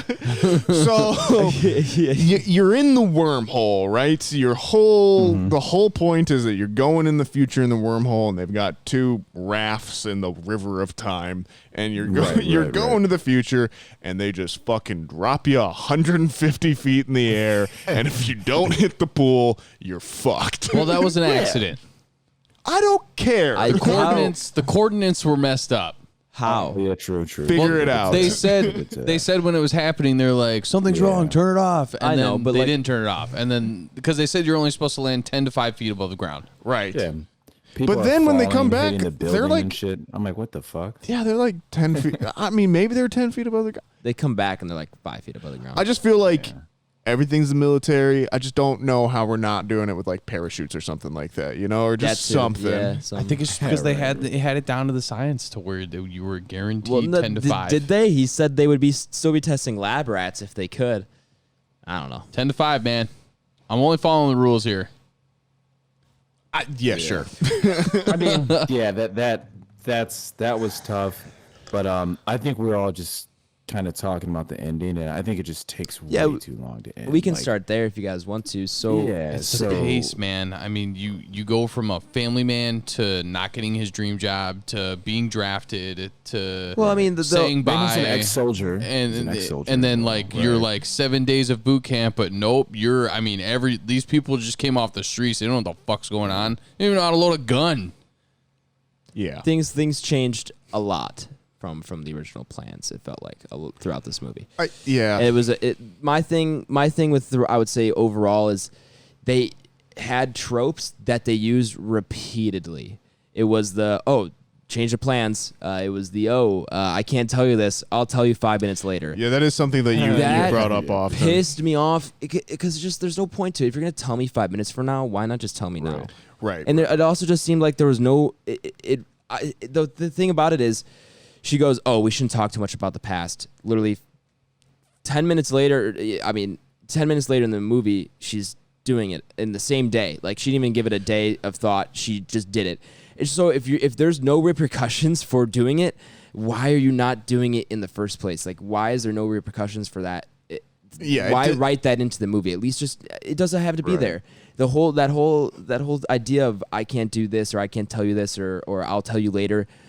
If you're going to tell me at the end of it, like if you're not going to hold it until you actually wanted to tell that person, why are you not telling them in the first place? Yeah, it delays the transference of information, not because it is in service of a greater mystery, but because that's just what the plot. It's for because it wants to be a movie longer watcher. movie. Yeah, exactly. Like you say it as a joke, but it generally kind of feels that way. It is. So And, you can get away with that once or twice. This movie does it 4, 5, or even 6 times. Yeah. I don't even know how many times it does I had a it. pretty big issue with that for sure. Yeah. J.K. Simmons and Sam Richards are the saviors of this movie. 100%. Yeah. Anytime they're on screen, they're electric. They are just what everyone. The movie comes alive when they're on there. I actually find Chris Pratt to not be very interesting in this movie. I think it might just because maybe he's trying a little too hard. Genuinely, I think it could be. Yeah. And I think if maybe he just let himself kind of let go and flow a little bit more here. Zero chemistry between him and his wife. There's more chemistry between him and his adult daughter than there is between him and his wife. Agreed. Maybe it's just the writing. Maybe they just didn't let him flow as much as he kind of wanted to. Because in Guardians, he has that comedic flow to him. He has that looseness to him, and it just wasn't there here. It's the same thing in Jurassic Park, I would say, or Jurassic World, I would say. Yeah, sure. And that wasn't present here. Maybe it was just stiff writing. Maybe he was trying to play into this character more than it should have been played into. Who knows? But it just didn't hit for me this time. There was a clear miscommunication in what was supposed to be kind of like a serious moment, but it ended up being almost comical in ways. Like some of the moments he was having with his daughter. Yeah. There were like when we were talking about earlier when they're digging, and he's like trying to say goodbye to his daughter, and this might very be the last time that he sees his daughter. And then they just cut a wire in the back, and he's like, "I'll give you $20 if you tell your mom it was you." I kind of like that. I thought it was kind of funny. I was like, "This that could feels just be like more serious." That feels like a Robert Downey Jr. line to me. Yeah, like I'll give you $20 if you do it. Yeah, or I could see like him that. delivering it like that. If you look at something like Interstellar, the moment when Matthew McConaughey is talking to his daughter and Inga and him driving away from the farm and breaking down crying in there, it's just such an emotional moment because you understand the depth of what he's going through, the gravity of the moment. or he only had one nickname for her, so when you find out that it's her in the future, why wouldn't you call her Chickpea instead of calling her Maury? Yeah, or Mari or whatever the fuck her name is. What kind of name is Miri? You know? Yeah, it was Miri. So there was just some parts in there that I was like, this is like you could just either change something very small, tweak it a little bit, and it'd be way better, or you could just take it out, and I'd be totally fine with you pushing this progressing this story a little bit faster. Yeah, and that's what I kind of wanted to mention when I talked about it being Project Power. There's a lot to like here, and there's a lot I think that could have been done well, and it's just not executed well in the writing. And maybe in the acting as well from Chris Pratt, maybe. But the part where Chris Pratt and Sam are talking, like before the debrief, Yeah. And they're like, they're not even born yet. And they're like, I knew we were going to be best friends. I enjoyed that. Anytime J.K. Simmons is on screen, he's just like, he's just acting circles around everyone in this movie, man. And I mean, and that little piece of witty banter that you get from Chris Pratt with Sam, that's Chris Pratt. Like, that's what I want to see from him. Because, like, you know, they're like looking down at the guys. He's like, that's his third tour. And then he flips him off. And he's like, that's definitely, he's not flipping me off, she's flipping you off. Blake, we've talked a lot over here. What are you thinking here? I mean, you guys are kind of spot on, though. I don't mind Chris Pratt on this, though. Sure, yeah, because you did say you liked him. Yeah, I definitely think J.K. Scott, though, is Simmons. the best performer. Or, excuse me, Simmons. You're good.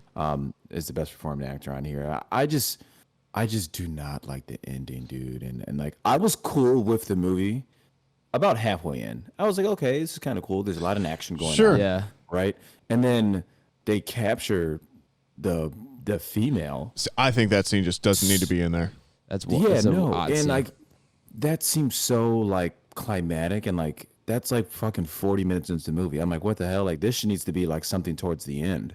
You know what I mean? And then we get a you see montage. Well, dude, when Yeah. they're like on the water world city and everything's going to shit, like that's like there's still an hour left. We paused. Yeah, that's right. Yeah, they captured. I was like, holy and I look shit. at the time.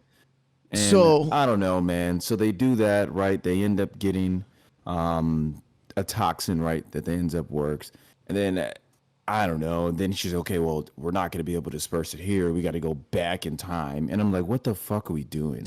That's when I was like, I'm cool. I feel like that was an all right plot device. What didn't work for me was the fact that Chris Pratt wasn't on board for that, because if he does that, he saves that future timeline. Right. He saves his daughter, and that's obvious to the viewer, but not obvious to him for some reason.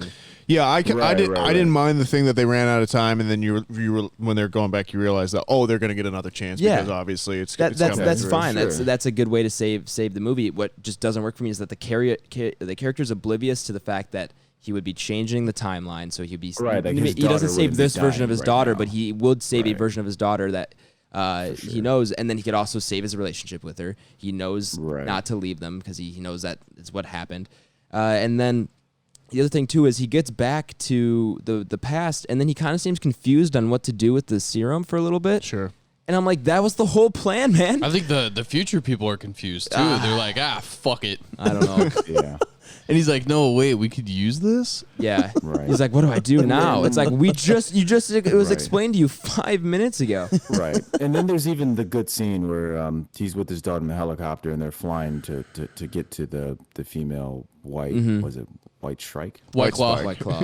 Yeah. The White Claws. Truly. Is that what her name is now? True. White Claws, yeah. And she's kind of explaining like, well, yeah, here it happens in Russia in 2048 or whatever the fuck, 2049, right? But there's no ships, right? We didn't see any impact from any comets or anything of that, or comets or anything of that nature. And then they end up finding out that they're underground, and then it's okay, but it has some type of material or mineral, right? That's found in China, that's sand. I believe it was. Ash. Volcanic ash. Yeah, you're right, Ash. Yeah. And then like they get a loop around, but okay, well then this had to happen in like 629 AD. A fucking volcanic eruption happening. They've been there, and they dig underground to find them. I don't know. It was too much to me, dude.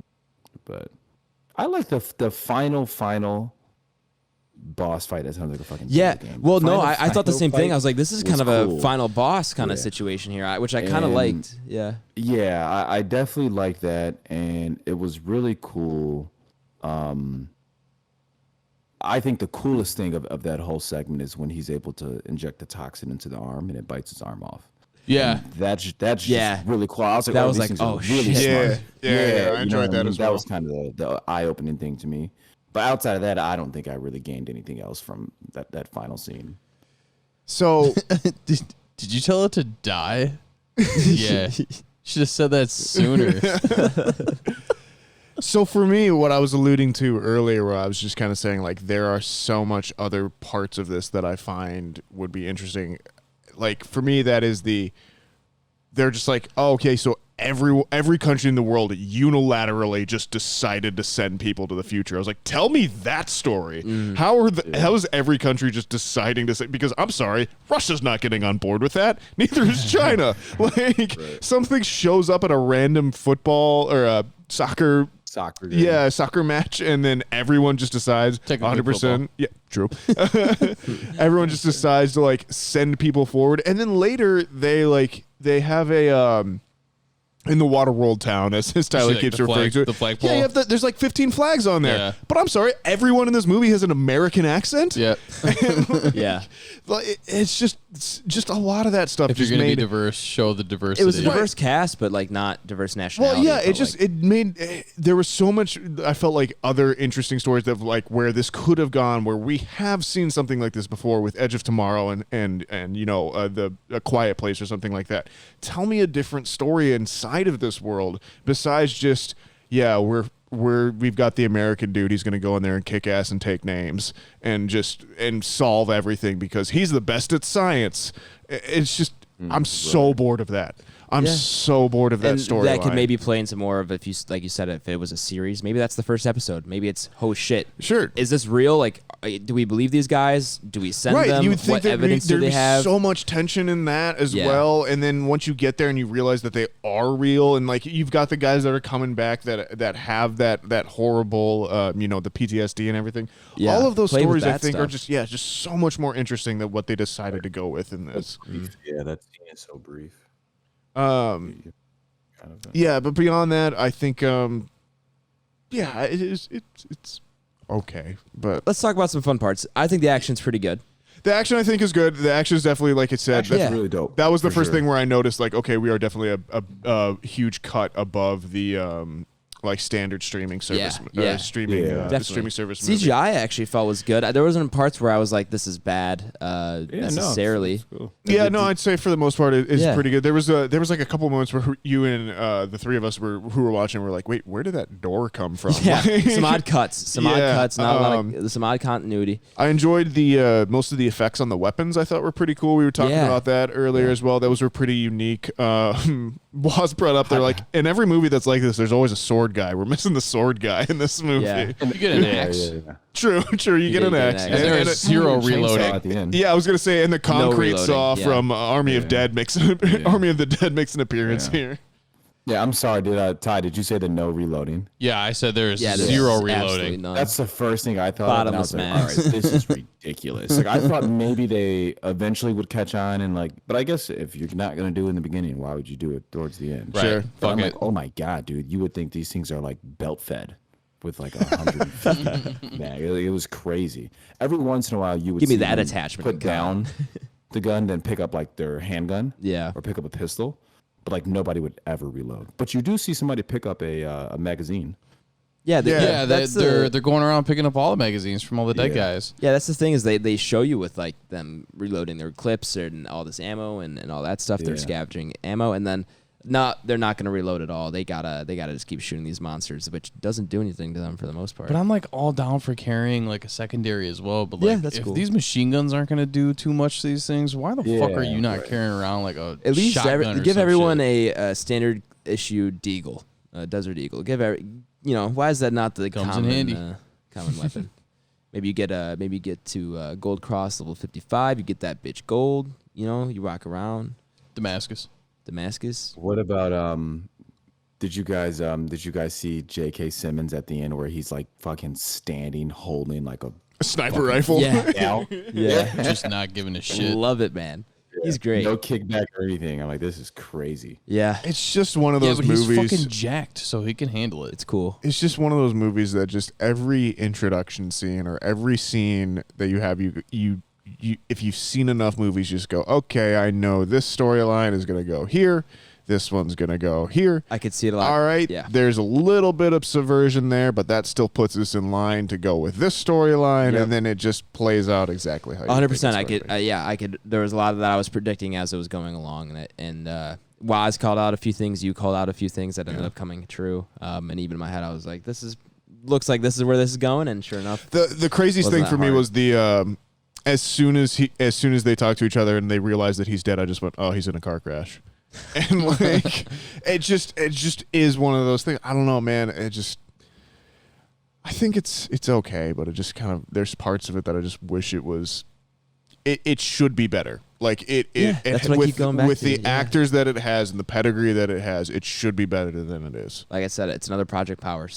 There's good pieces to this. There's yeah. good potential, just poor execution, and who knows? Like we keep saying, this has been done before, and maybe they can pick up some pieces from this and apply it to a different series or movie going forward that we like a little bit more. If this had come out before Edge of Tomorrow, do you think you would have that same take, or do you think you would still prefer Edge of Tomorrow? I think it would definitely. I still think this movie would not be considered as good, and then I don't think Edge of Tomorrow would have been received as well because it would have just been considered ripping off this movie. Okay. But I still don't think this movie, if it came out before Edge of Tomorrow, would have been considered as sure. It would have been probably even received less. That's the one that I just keep going back to. I think it's because the alien designs are so similar. They are and similar. It is that like future end of the world concept, and the kind of the loop of of the guys dropping in and everything. Yeah. Definitely. I'm with you on that. That's definitely the closest comparison I think you can make. Blake, what do you think? Do you think if this had come out ahead of Edge of Tomorrow, you would have a preference? Yeah, I mean, you would have some type of biasness, right? If Sure. I were to see this first, that's kind of the truthful answer. But I think Edge of Tomorrow is a much better movie. We've already gone on how we feel Sure. about Emily Blunt as an actress. And She's Tom awesome. Cruise. Tom Cruise, right? He's fucking awesome Right. as well. And I think I like the designs. I forgot what they're called in Edge. I think they're called mimics. Yeah. Yeah. That's Bill Paxton too, isn't it? He's great as well. Yeah, those. Yeah, the design on those are so dope. That's so cool. And yeah, I think they just kind of hit it on the head. Where there's an Omega, right? They have to go there, and they had to go through so much work to like find out where that stuff's located. Where like in this movie, it was like, Sure. let's just ask like a high school student and a laptop, Right. You know, and they had the answers to everything, which is frustrating. But oh well, we were 2 hours in at that point, so they had to find something to wrap it up. Yeah. Ty, any final thoughts? Or if Edge of Tomorrow came out first, do you think or you know what I meant? I think Same question. Yeah, it's still the thing that I keep coming back to is even if the Tomorrow War came out first, you could still say that Live Die Repeat is still a better movie because you had this first, so you got to figure out a lot of those things that went wrong. So regardless, either way, whichever way they come out, it doesn't really matter. The Edge of Tomorrow or Live Die Repeat or whatever you want to call it is still a tighter, better movie. And you can kind of play them kind of back and forth off one another. I think this has the potential to be better than that, and I think it could have been better than that, and it could have taken some things from that to make itself better, and it just did not. But it's still, it's fine. I was reading that the original title for this was The Ghost Draft, which I think is actually a better title overall. Because they're dead. Exactly, yeah. Yeah. And obviously they're brought into the... That's another thing that I had to. I'm sorry. If... You can only go to a timeline that where you're already dead? Well, no. It's just, how are they not just training everyone at all times? Well, that's like my biggest thing, too. That's why if every government has gotten into the world to send people to the future, like, how are we not just going for it? Why are there not pre-boot camps? Yep. So yeah, that why way, is it 7 So that day way, when training? you do Right. go You're better to boot off. camp, you're Yeah. you're there. No Yeah, wonder exactly. it's 30% survival rate. So that way, when the alarms do go off, they're just sending and in you're not shitting your civilians. pants, Right. you're not like, what the fuck is going on? Right. You actually know how to at least load a fucking gun, or you have a tire where it's not. He's like, I mean, Sam points it out. He's like, that guy's wearing a chef's hat. Like, he's like, you let him keep that, and I can't keep my fucking shorts. Yeah. right. So, which is obviously done on purpose, Right. But yeah, it's there's obviously some little things that need to be tweaked, but whatever. It is what it is. It is what it is. I think that's going to wrap it up for Spoiler Talk. So, welcome back, listeners who skipped over the spoiler segment of the podcast. We're going to go ahead and rank the Tomorrow War up upon the Entropy List. For those of you who do not know, the Entropy List is Back Row Banter's official list of every movie we have reviewed, regardless of genre, regardless of anything else, all on one fantastic list. This is essentially our rating system. Rather than giving it out of 10, out of 5 stars, whatever it is, We're going to throw up all these movies together and see how they compare to one another. If you'd like to reference the list for yourself, you can do so by checking the episode description where it is linked to my Letterboxd. I was taking a look at this. Where are you now? beforehand, Yeah. As we were wrapping up our spoiler talks here. So I think I'll toss out the first ranking here. Ooh, okay. Tell me, man. Where are you at? 46. Below Godzilla King of the Monsters, above Trick or Treat. Which I know is probably going to be higher than everybody here. And I'm okay with that. It's the Trick or Treat. Trick or Treat is just... This is actually one where it's like, I don't know if I see it anywhere else on this list. I don't think it could go above... It could maybe go above Godzilla King of the Monsters, but it won't go above A Quiet Place Part 2. And then looking below, maybe it could swap places with Trick or Treat. But again, I'm not as high as it on you guys as you guys are. But everything below Trick or Treat, I'm like, yeah, actually, I'd rather watch this than pretty much everything below it. So for me, this is actually the one. This is one of the only rankings I've had where I'm like, there's no other spot I would want to place this. So one more time, you said 47. 46 below King of the Monsters, above Trick or Treat. Okay. I got it up. Who wants to go next? Blake, where are you at? Sorry, I didn't mean to put you on the spot. I'll go next. Yeah, sure. Popcorn Nathaniel. Caramel. Poor humble High brag, Tension. fast Man, I and just free. feel so bad with it down there. I've got this. Deserves it. It really I does. agree. Let's see. I'll throw this one probably 49. Damn, Daniel. Yeah. 49. That's where I had it. Yeah, just under F9, just Yeah. above Borat 2. Yup. All right. Blake. Yeah, that's just. I think I would rather watch this movie than all the other ones below that. High Tension being accepted. Okay. Possibly King of Staten Island too. That one's kind of gotten a rough kicking for a little while. I definitely too. agree. I definitely agree. It really has sunk way lower than I think it deserves to. Yeah, The fact but- that it's actually below Boondock Saints and Wonder Woman It's 1984 is actually Yeah. a little insulting. Yeah, but- I still don't think it's that great. I'm not saying it's great, but I don't think it should be below those. Those are some rough movies. I had a better time in both of those. But anyways, Agree to disagree, I guess. 49 for me. Just 49. under F9, just above Borat. Yeah. And Ty said you're the same. Yep, right, bro? that's where I was gonna go. Yeah, you guys are in the same ballpark. Honestly, I would put it. I just don't like Borat. I'll put it at 51. Okay. So I'll go behind Snyder Cut. So I was kind of thinking about that too. It's just every time I look at Snyder Cut, I just go, it's 4 fucking hours. Yeah, if you thought Yeah, this one was yeah, long. Yeah, I agree. I'd actually That's like the to only see thing. this But in I don't 4-hour format. mind Snyder Cut that much though. Yeah, I know. That's what I'm saying. If this movie was the 4-hour series, I'd probably be a little bit more into it. But yeah. Yeah, I'll rock out at 51. 51 here. All right. Well, I think the tie break or the split the difference here would be either 49 or 48. Based on how everything kind of played out there. We can go put it at 49, I guess. I feel like it's one of those two. It's kind of like I just had so much more more fun in F9 than I did in this. I can agree with that. So let's put it under there then. Let's put it at 49 then. Everybody cool with that? I'm fine with that. Yeah. All right. To the Tomorrow War, slotted in at 49, right below F, Function 9 for 9, and above Borat subsequent movie film. It's actually not that bad of a ranking, honestly. I feel like those it's are pretty yeah, all it's right. pretty spot on. Pretty good. But if you had any thoughts about our entropy list, we are actually going to be presenting our top 15 personal entropy lists. Ooh, I was just about to get to that, Nathaniel. Thank you.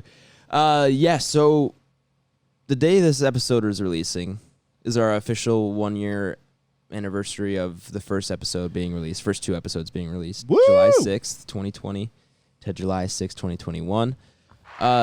Thank you. Yeah, turn that bitch up. That's exciting. Yeah, happy 1 year, boys. If it's officially been at least 1 year since we recorded episodes 1 and 2. So there's that as well. This is true. Yeah. Downloads, we're over 4,000 at this point Way to go, team. on 60 episodes. Thank you, everyone who has listened to download. Yeah, obviously. Thank you. And that's not including YouTube, even though there's not a lot of viewers there, I'll be honest. It's But, me.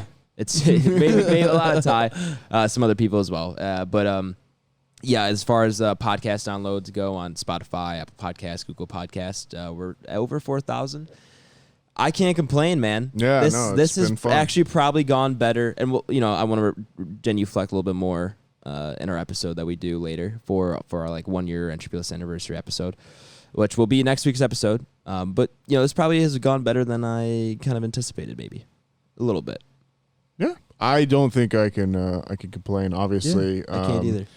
It's been an absolute joy for us. It's definitely been one of the things I feel like got me through 2020. Yeah. Having this every week. For sure. Yeah. Dude. Having the guys here and everything. Having something to look forward to. Finally. Yeah, absolutely. It's just it's been a real joy for me for sure, and I think all of us would agree with that as well. Something to look forward to, a little bit of a passion project kind of thing where it's something we care about deeply rather than most of our day-to-day lives. It's just like there's a lot of slogging through the work we got to do, but I think we all really like doing this. And again, we'll talk about this more in our next week's episode. I don't want to spend too much time talking about it here and not there.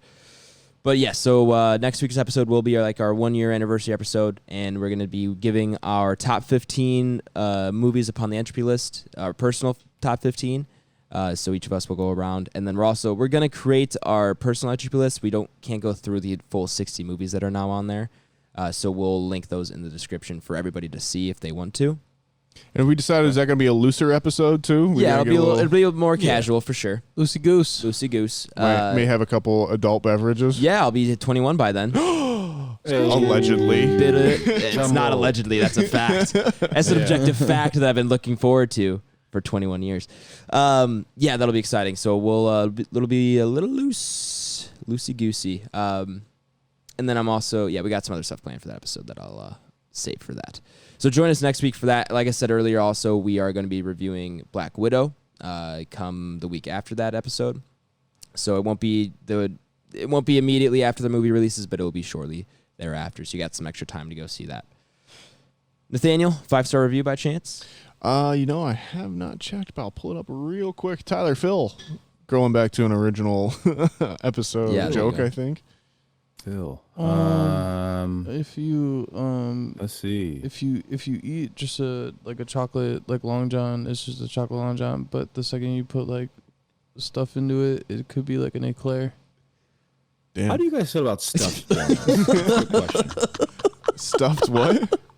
How do you guys feel about stuffed hang on. donuts? Blake, I will be happy to answer this question. Tyler, did you think filling Long John? Was that the thought process? I don't know. It just came to me. All right.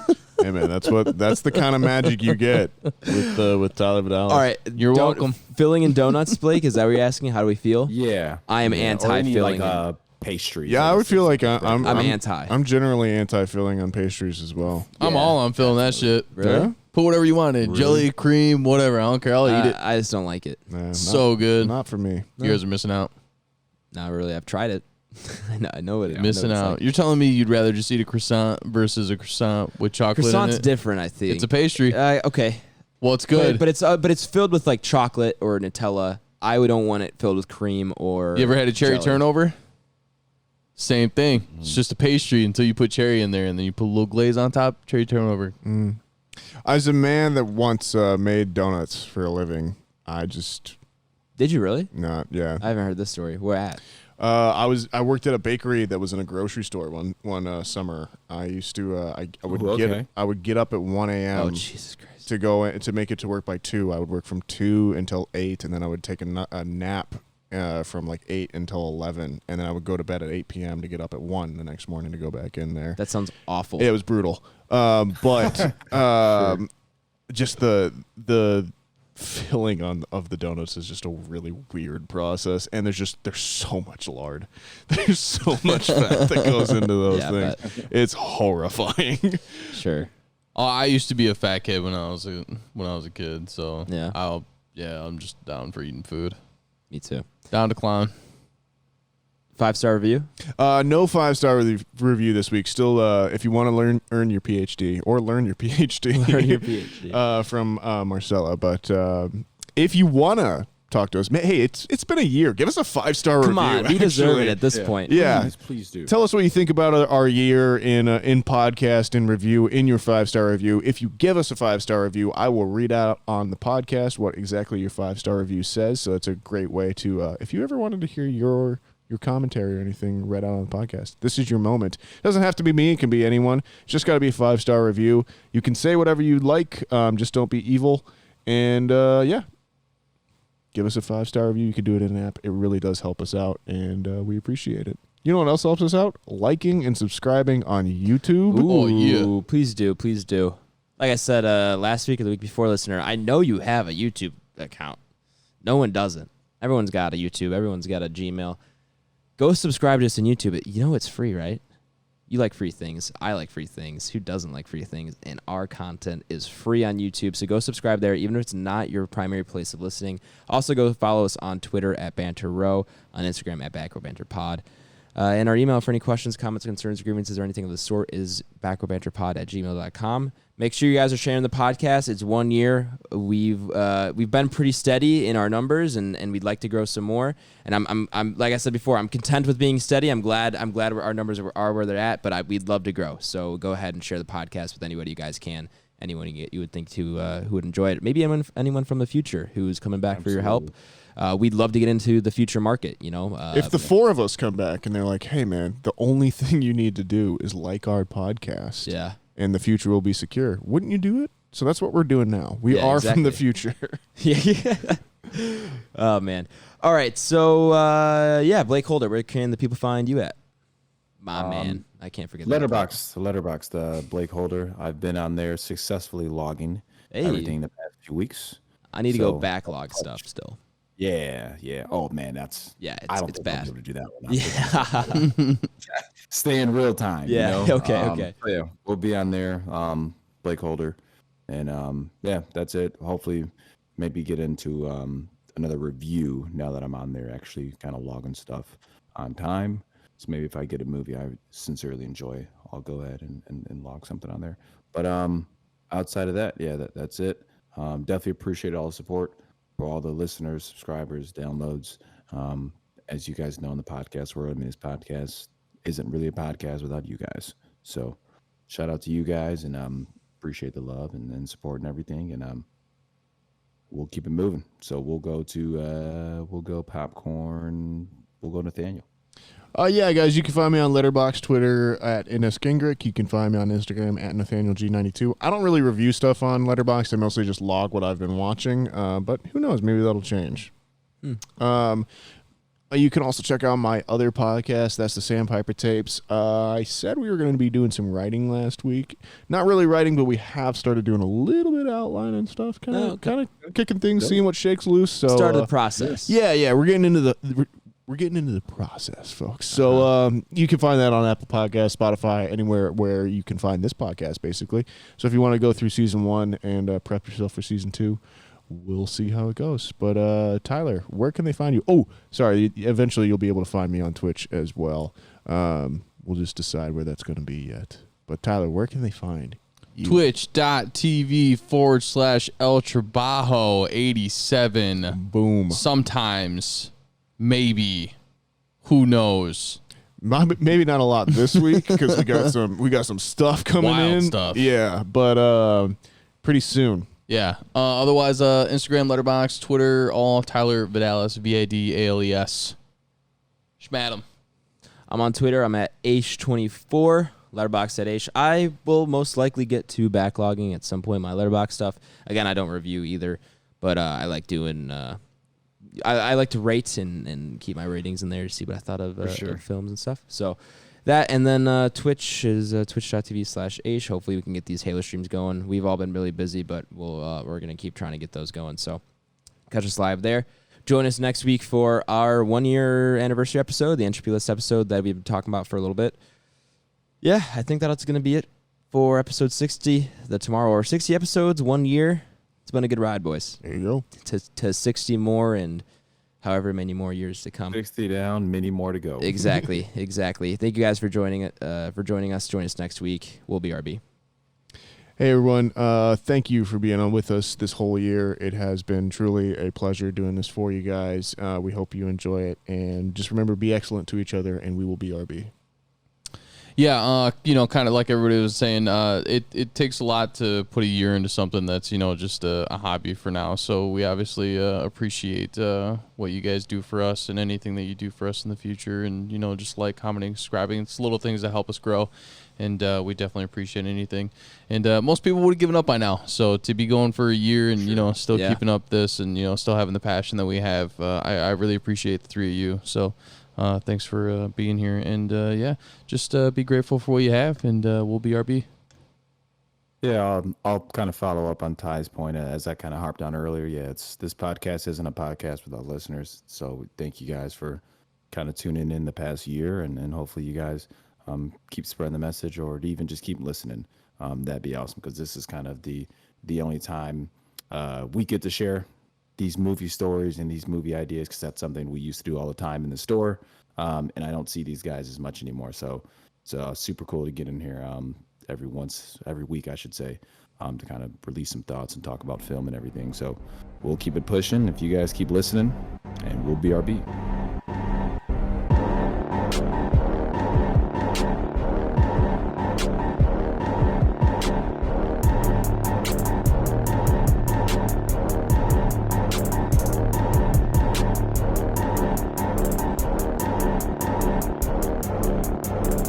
America. Ready for another lesson. Now recording. Top 3 hip hop artists of all time. Of all time? Of all Ooh, time. I don't know if I could go all That's time. hard, dude. That's hard. I feel like I'll say something stupid. I'm out. Yeah, that's hard. That's too specific. You'd have to like broaden it to like 10. 10. Can we do Yeah. 5? You want to do 5? Five. Garth Okay. Brooks. Do you know that Garth Brooks got his start as a is it Garth Brooks? Maybe it was Kenny Chesney. I can't remember. One of them like tried to start out as like a rock artist. That's probably Kenny. Um, I don't know. yeah, I know. I Garth can't Brooks, remember. Yeah, Yeah. he's pretty rowdy sometimes too. K-Dot's definitely up there for me. That's Kendrick's. Yeah. Kendrick's up there. Are you looking for our personal, Adam, like me and Nathaniel? Yeah, Or no, are you can just saying, go. Like, okay. Personal. I'd agree with Nathaniel. Kendrick Lamar's definitely up there. Yeah. I think Eminem has to be top 5. Ooh, big call. I think he has to be, Yeah. dude. I don't think you that can. way. A lot of He's people feel just that way for fallen sure. off so much. He has. He really should have stopped with Recovery. Yeah. Honestly. I mean, Marshall agree. Mathers LP2 was okay. Yeah. I didn't think it was bad. He had some good hits. He had some good songs on there, but everything after the LP2 is just pretty bad. Yeah, I feel like all my takes on this are gonna be super basic too, because I like never. There's still so much of hip hop I Yeah. never really got into. Sure. Too. Like I follow a couple of like one of the podcasters I follow is a DJ, and he releases a mixtape every month, and like so I think 2 or 3 months ago he did like an East Coast collection, a down south collection, and a West Coast collection, and like all of it were just absolute bangers that I'd like just never heard of.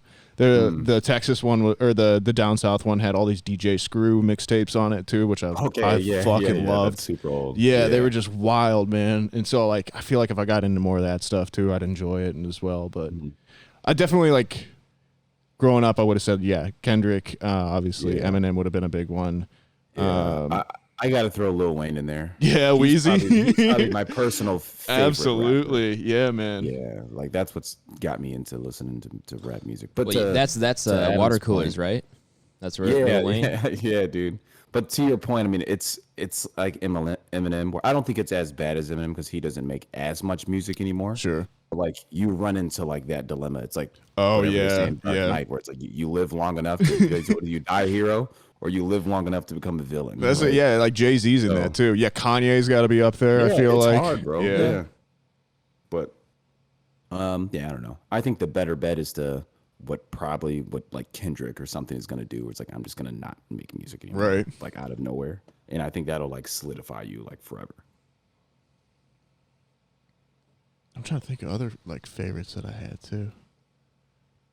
Let's see. Just big Iggy Azalea fan, you know. Cardi. I don't mind Cardi. Everyone she's hates fine. on Cardi. She's fine. Like it's just another She's not style of bad. music. Yeah, man. I just don't like her style of music, Yeah. but there's nothing Yeah, wrong with it, I don't think. I mean, I'll listen to some of her songs. Just but- Nicki's verse on Monster, just on repeat. I think is the great like top 5 rappers of all time. Drake. Oh. I think Drake is up there, but I don't know if you really consider that rap. That's more like hip hop, Yeah. R&B kind of stuff. Drake He's a is just great never. artist. He's one that Yeah. I like. I like the songs that he listens to, but I will never go out of my way to Really? listen to Drake. Like it's just not my thing. But you can hear Drake music anywhere you go. You Yeah, can- absolutely. yeah, I'm so a big, It's so easy. I love Pusha T, and I'm glad you said that. Yeah. I like Pusha T a lot. I like Pusha T a lot. I like Rick Ross a lot. I'm a huge Rick Ross fan. oh really? And yeah, I'm only got one other friend who's a pretty big Rick Ross fan. But he's got a deep catalog of music, man, because he's got music going back to like 2006. Sure. You know? Yeah. Yeah, he's got good music. I like Gucci. Gucci Mane. Yeah. Lemma. Yeah, Gucci's got a lot of classics, man, for sure. Again, just too bad he's kind of one of those people that's just a You just full-blown know. criminal. Yeah, yeah, I know. Oh yeah, yeah. Like The Game. Remember the Yeah, Game was yeah. big too. Yeah. Oh man, yeah, I haven't heard that. Just a real like Wow. he Yeah, grew criminal. up in the hood, man. Yeah. I mean, well, that was Biggie and Tupac were Yeah. like that too. Fitty. 50. Oh yeah. G Unit. Yeah, a lot of people would probably push 50 Cent up there. His DMX, impact is honestly, too. crazy. DMX was one of my Yeah. big ones too for a long time. Yeah. R.I.P. Yeah, 50 Cent and DMX are two of those guys where like the Bro, the it's catalog's not as deep, but Right. the impact on like 2 to 3 albums Absolutely. is like insane. It's Dark and Hell is Hot blew my freaking mind. Yeah. Get rich or die trying. Exactly. Yep. Same thing. It's the same thing, Ty. Those Yep. two albums are like, and those are their first albums. It's crazy, the impact of that. But RP DMX.